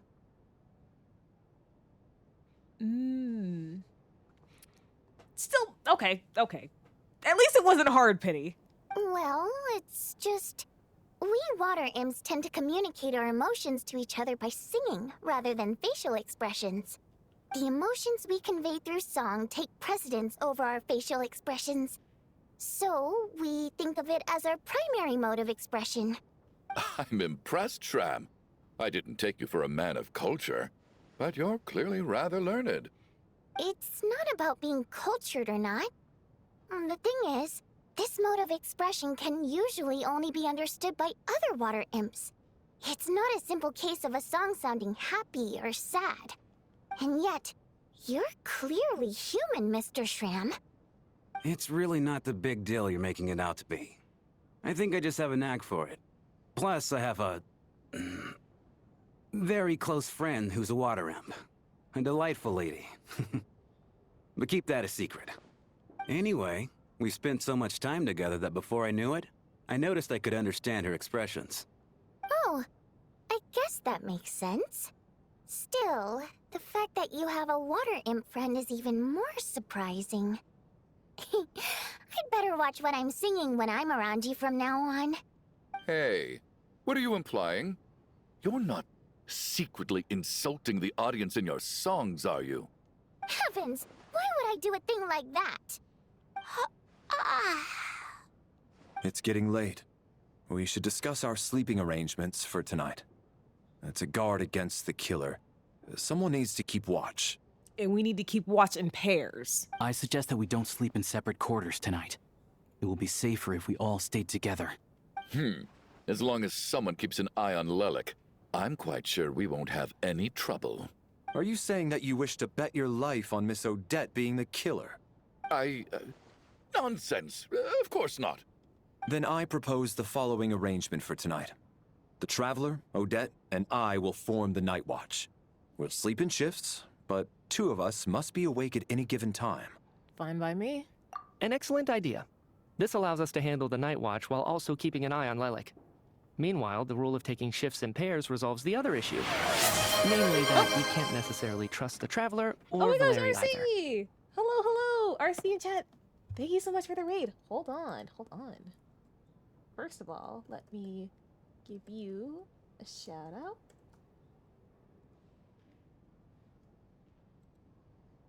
What do? And then let me just do this really quickly. But welcome in, Raiders. If you're new here, I'm Moon, just a nerdy girl doing nerdy things and sometimes even moony things. I play a variety of different games like Genshin Impact, which we're playing tonight, Honkai Star Rail. I do art sometimes, and I play visual novels. What were you guys up to? What do you mean? RC, what do you mean?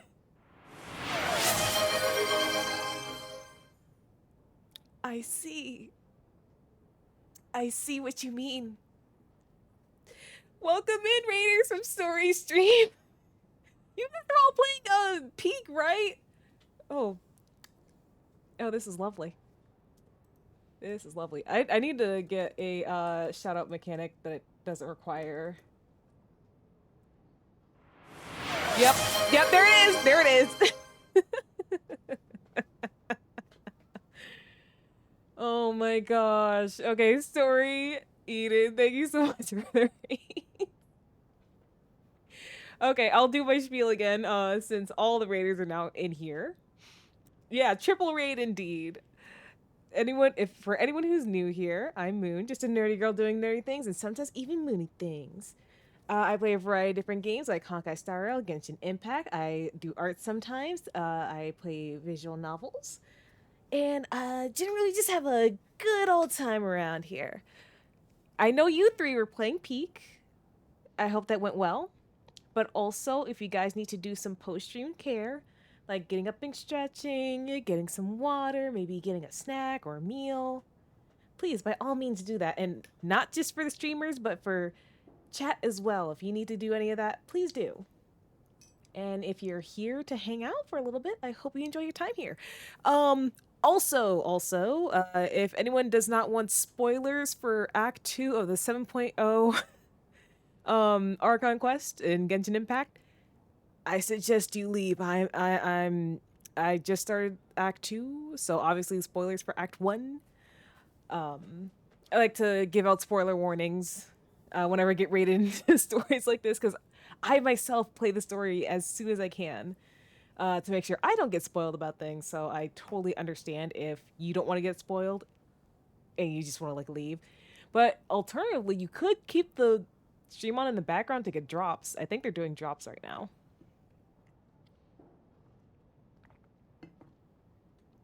But yeah, RC, Story, Eden. I hope you guys had a really fun time playing Peak. Thank you so much for the triple raid. You guys are so sweet. Oh, now I think it's about time that I can give another shout out. So let me make sure I shout out Air Eden. And anyone who doesn't know RC, Eden, or Story, you should definitely follow them. They're really cool people. Their streams are always nice to hang out in. And it's always just a fun time. They also play a variety of different games. Again, they were playing Peak. I know sometimes they play Splatoon. Eden does D&D. I'm trying to remember everything. But yeah, they're really cool people. Definitely check them out. And without further ado, I think I will continue a little bit more. Just a little bit more. Oh, well, if you guys don't mind spoilers, to catch you up, we got locked in by a snowstorm. And then when we woke up in the morning, 2 people were dead. So essentially, we have a locked room murder mystery where it's like, the killer is one of us. We shall see if we can figure it out before I need to go tonight. I expect that plan took you quite some time to come up with, didn't it? Actually, our field combat manual outlines a similar approach. Although the scenario there involves guarding prisoners overnight during field operations. That being said, I must clarify that I harbor no disrespect towards you personally, Miss Odette. Oh yes, go make those clips. Gotta make those clips. I need to be better about making clips post-stream. In fact, Lelik's numerous covert operations make fine textbook examples for military agents. I care less about respect and more about the fact that you just robbed me of 2/3 of my sleep tonight. I'm calling dibs on being the first to rest. Good night.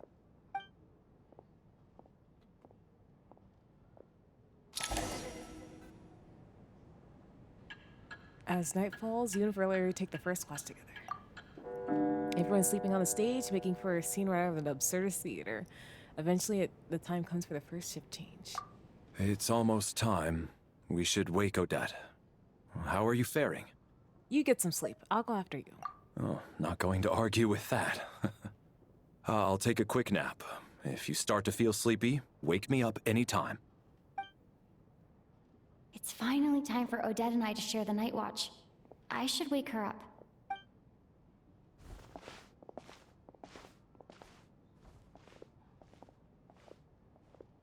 came here to get information from her in the first place. Maybe I should think about what questions I want to ask before she wakes up. How long are you gonna keep staring at me? You're awake, but I didn't even wake you yet. Couldn't sleep. My mind's been running haywire. Plus, there's something I've been meaning to talk to you about. You too? I had a hunch that you wanted a conversation too. Let's take this chance to clear the air, shall we? Yes, let's.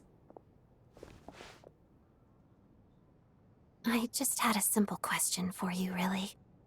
It's, Rosaline. In her final moments, did she have any last words or anything? Nothing notable aside from, I'm not gonna lie to you, Rosalie. I mean, Odette. Rosaline, the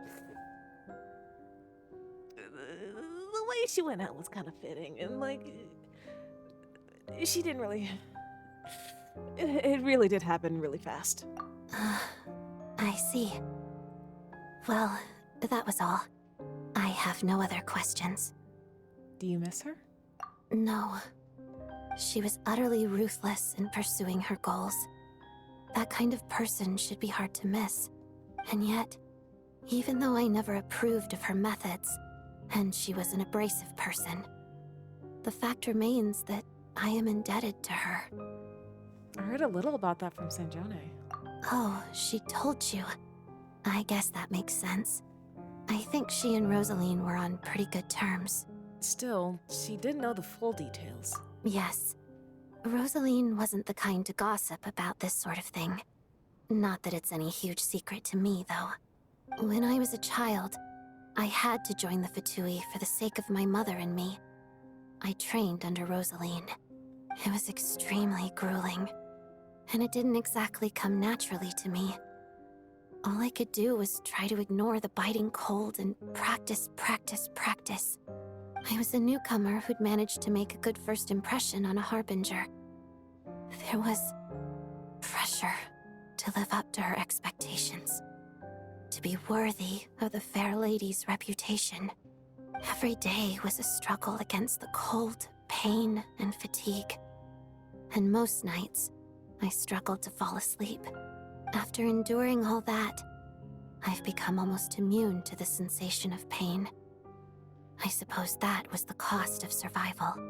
Surely, any child who had to experience that would grow to hate her lot in life. Don't you think? You really paid an enormous price. So, I put an equal amount of effort into my ballet. Because in my young mind, that was the only way to defy my fate. It was my way of telling her, the Fatui's demands and your expectations of me are not what I wish for. One day, I will leave. I think she probably blamed my poor performance in training on my passion for ballet. She knew my heart wasn't in it. Thank you, Eden. If you have to go, I hope you have a good night. Thanks again for the raid.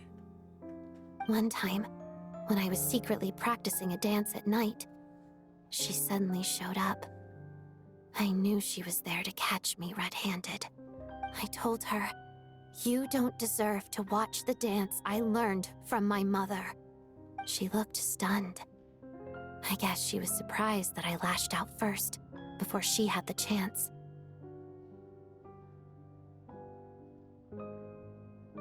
Yes, do that post-stream care. But strangely enough, on that occasion, she wasn't fierce with me like she was during training. Instead, she fell silent for a moment, and then left. After that, she never interfered with my dancing or asked me how it was going.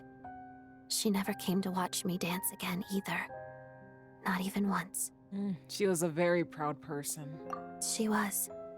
But even now, whenever I take out this core Ignis, I can't help but think of that night. Of the look on her face. So this was a gift from her. Sort of. Although gift might be too kind a term.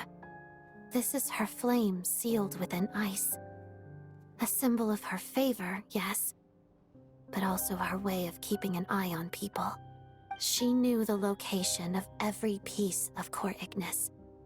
If any recipient started acting suspiciously, she'd be on to them immediately. Trust her to make even a mark of approval feel suffocating. So, when news of Rosaline's death reached Snezhnaya, many people immediately crushed their Core Ignis. It gave them a profound sense of relief, like they'd broken free from her shackles. But I kept mine. With my sensitivity to pain being as dull as it is, the warmth from this Core Ignis is one of the few things I can still feel clearly. I still wonder, did she really come to stop me that night? I wasn't sure, but I was scared, so I said some really awful things. I guess she didn't leave anything behind. Not that I expected her to. It's fine. It's just a bit of a shame that we couldn't settle our differences before the end. Oh, I thought Snezhnaya told me that you two had settled things. Mm-hmm. She did. Are you sure she was talking about this event? She said that Arlecchino gave Rosalind some advice, and because of that she went to go see you. Huh. No, she didn't. I didn't even find out that she'd gone to Mondstadt until a while after she'd left. Wait, in that case... I think you should go and see the Knave. Okay, I will. Thanks for letting me know. There's something I'm trying to figure out. I'm beginning to suspect that Paimon's mystery illness is being caused by the energy research behind Project Snezhnaya. Paimon's very important to me, so I have to get to the bottom of this. I figured that since you're Lelek, you might know something about all this. The ultimate goal of this energy experiment is to create a weapon for the final battle. The weapon's construction was completed in Nodkrai. Now, all that remains is to arm it with a sufficiently powerful energy. So that's what they were doing at the Experimental Design Bureau. And this is the purpose of the energy experiments. Yes. The weapon's development and all the related experiments are overseen by Lord Piero, the Jester. And the lab is located deep within the Armory Palace. I'm not sure why this experiment would be making Paimon feel unwell, though. The best way to get to the bottom of it would be to go there in person. Once we get out of here, I'll help you apply for an entry permit. Are you sure? Let's not forget that you're also a Patus. And I'm hardly the organization's proudest member, as you know. You answered my question about Rosaline. I want to do you a favor in return. It's that simple.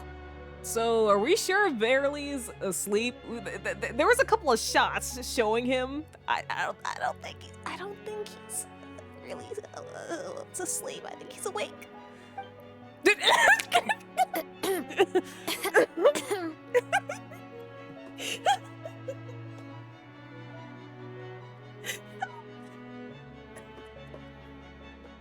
Twitch clip that. Oh my god.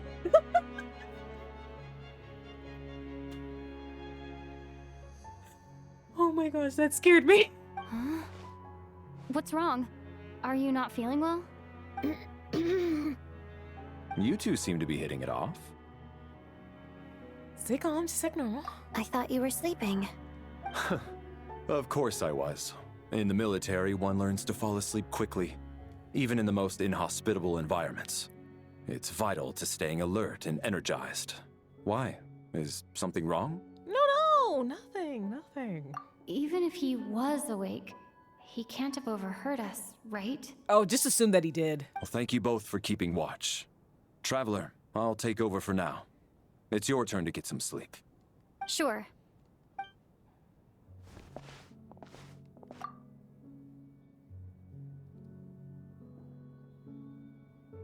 This is our second night here, but at least I found out a little more about Paimon's condition. I hope she's been sleeping well the past couple of days. Huh. Why do I feel like I'm being watched? Seriously? Is this payback for when I stared at her earlier?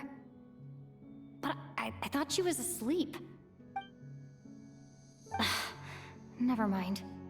I'd better try and get some sleep myself. Are we going back? Oh, yo, no. Oh, no.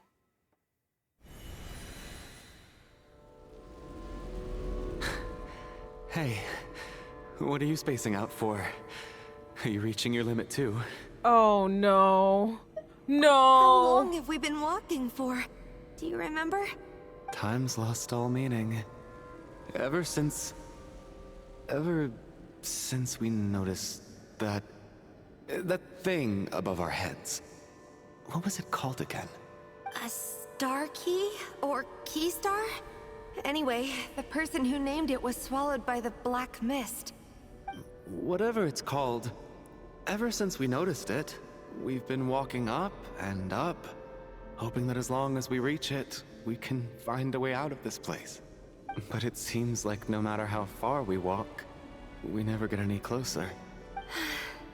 Well, we've come this far. You never know. Maybe we're almost there? Come on, enough moping. Let's go. The black mist is catching up. Oh, no.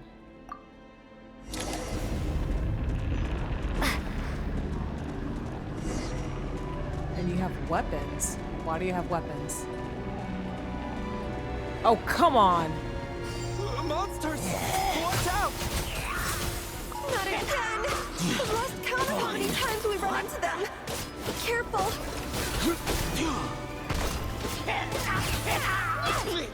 What the is here?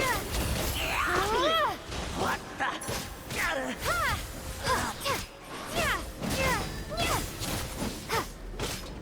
Fighting frog!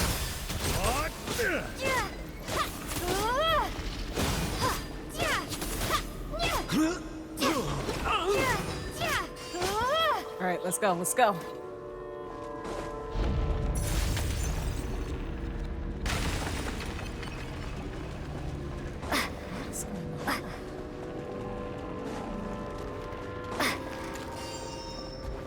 Here they come again! Get ready!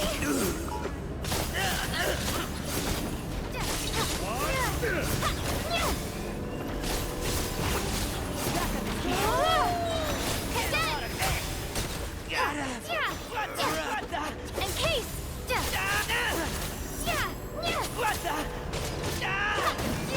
Why does this enemy sound like a Bengu?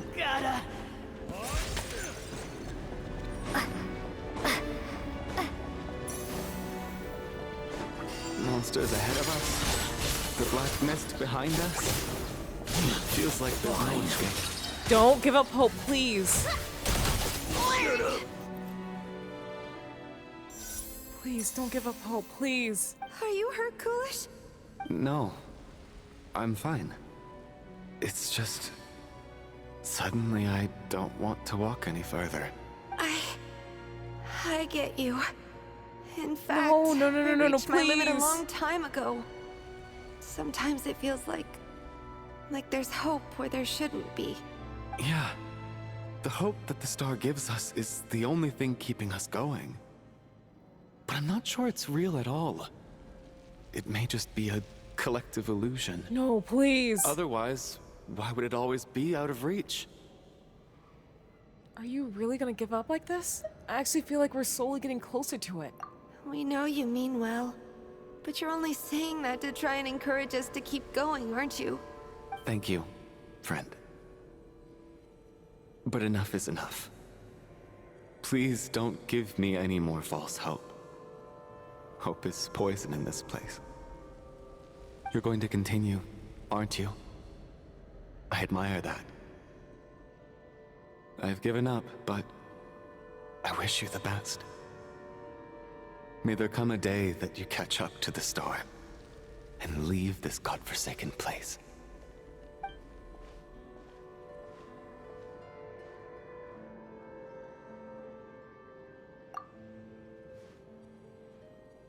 It's not an illusion. We really are getting closer to the star. Odette? Congratulations. You are the first person to make it here. I actually made it. But... how did she get here? I'm the star's envoy. The black mist has stopped rising, Its hunger is satisfied for now, having devoured your two companions. This is a good opportunity. I'll let you get some rest before we continue. Continue? Are we gonna leave? Hmm? What do you mean, leave? The star represents the starting point. Huh? It's the waypoint for the beginning. Congratulations on reaching the starting point.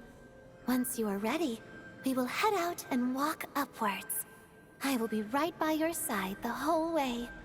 After everything I went through to get here? This is just the start? Huh? What's wrong? Hey, don't give up before the journey's even begun.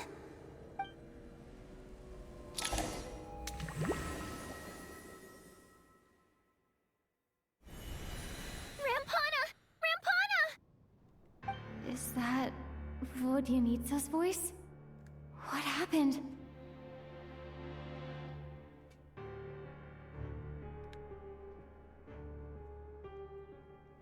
Oh, yeah. Yeah. I feel like I'm in desperate need of, like, some electro DPSs. Coolish, wake up! Please wake up!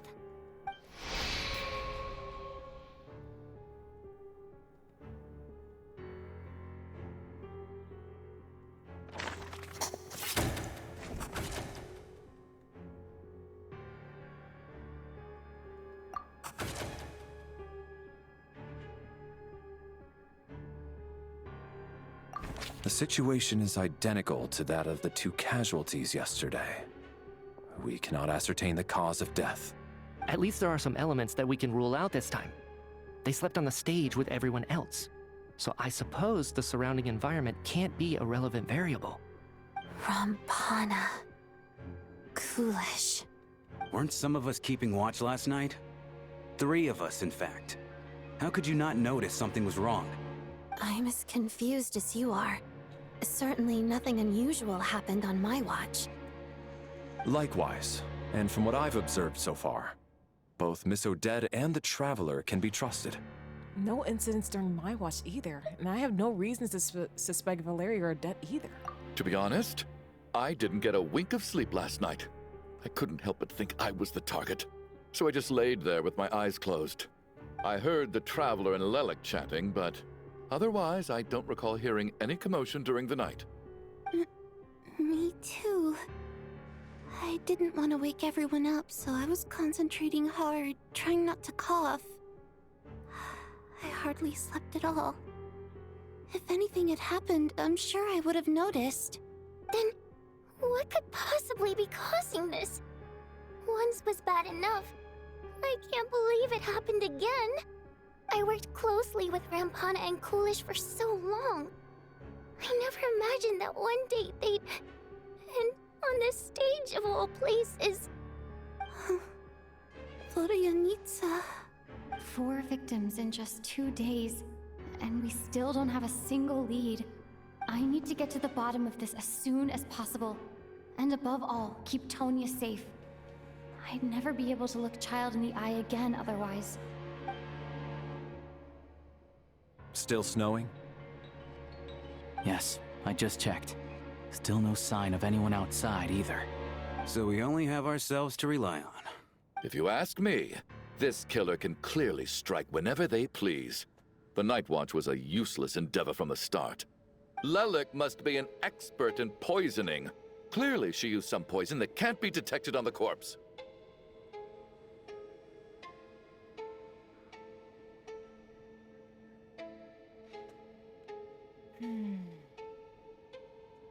Hey. Yeah, if one of Child's family members does end up being playable, it'll be interesting to see how they implement it. Here we go again.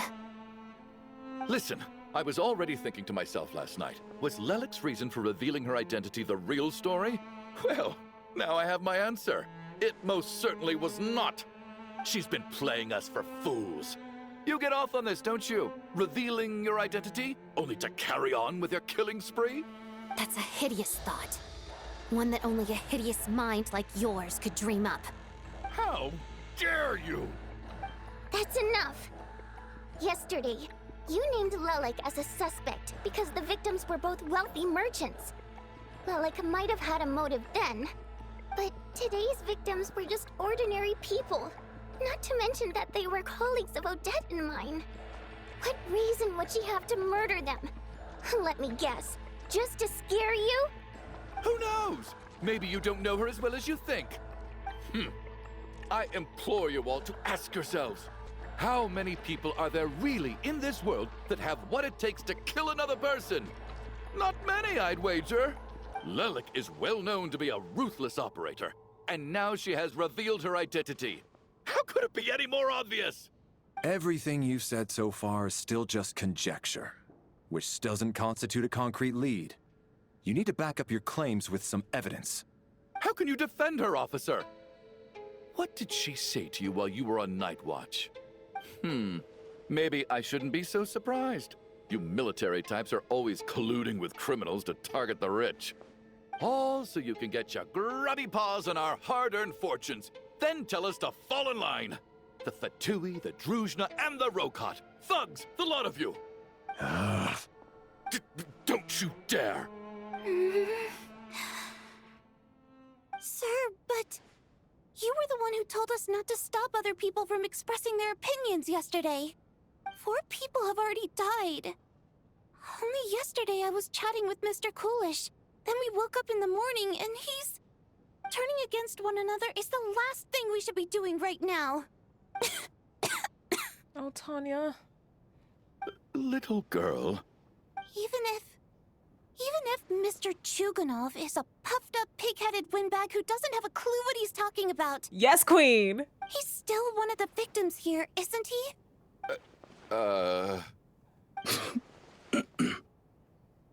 Quite.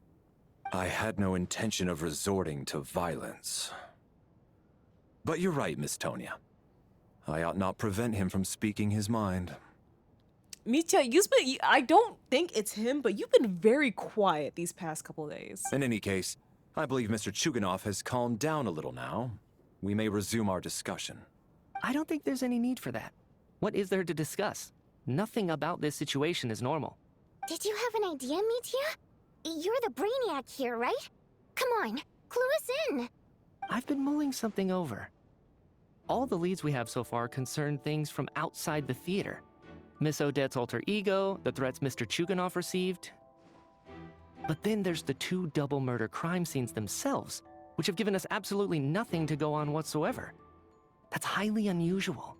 Even with the most careful killers, there's always some evidence left behind. So what are you suggesting? I think this could be a supernatural event. It isn't characteristic of human-on-human homicide at all. Correct me if I'm wrong, but aren't you supposed to be a scientist?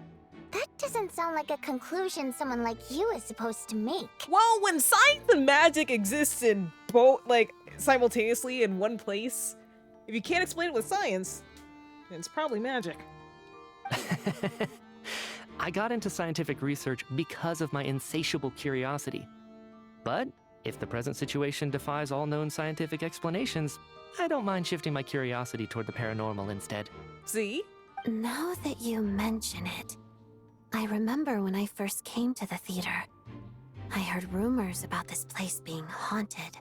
Haunted? Yeah, I think I heard the same thing. But I mean, they're only rumors, right? We've worked here for years. Surely we would have noticed any spooky goings-on by now. Well, this has taken an unexpected turn. A haunted theater? If Paimon were here, she'd probably be hiding behind me in fear right now. Why don't we take this opportunity to look for clues again with a more open mind? Maybe a different perspective will help us see something different. Very well. Whether it's criminals or ghosts we're looking for, the same rules apply. Everyone needs to tread carefully. I'll move the bodies into the same room for now.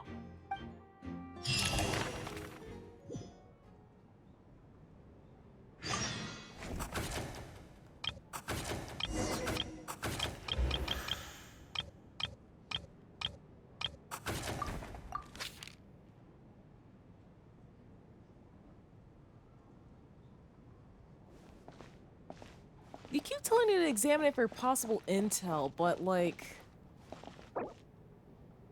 Okay. I think this is where I'm gonna call it a night here.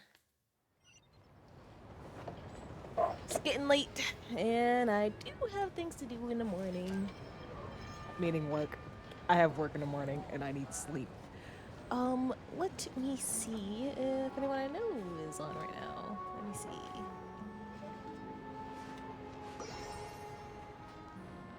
It's already this late. Why isn't he here yet? Oh hey, we can continue the Genshin train by raiding Tripmine. It's like yep, also playing Genshin and maybe we missed it, but also doing Odette pulls. Before we go, I'm gonna leave everyone off with some links. Socials, so you can check me out on other places of the internet. Discord to chat with the community offline. VODs to catch any streams you may have missed. And if you have the raid emotes, be sure to use our raid message so we can show Tripmine all of our starry love. Without further ado, I'd like to thank all the chatters and lurkers and the raiders. Once again, thank you to RCB, oh my gosh, RCB Cat, Storyteller Gaming, and Air of Eden for the triple raid. Thank you guys so much. And until I rise again, I will see you guys next time.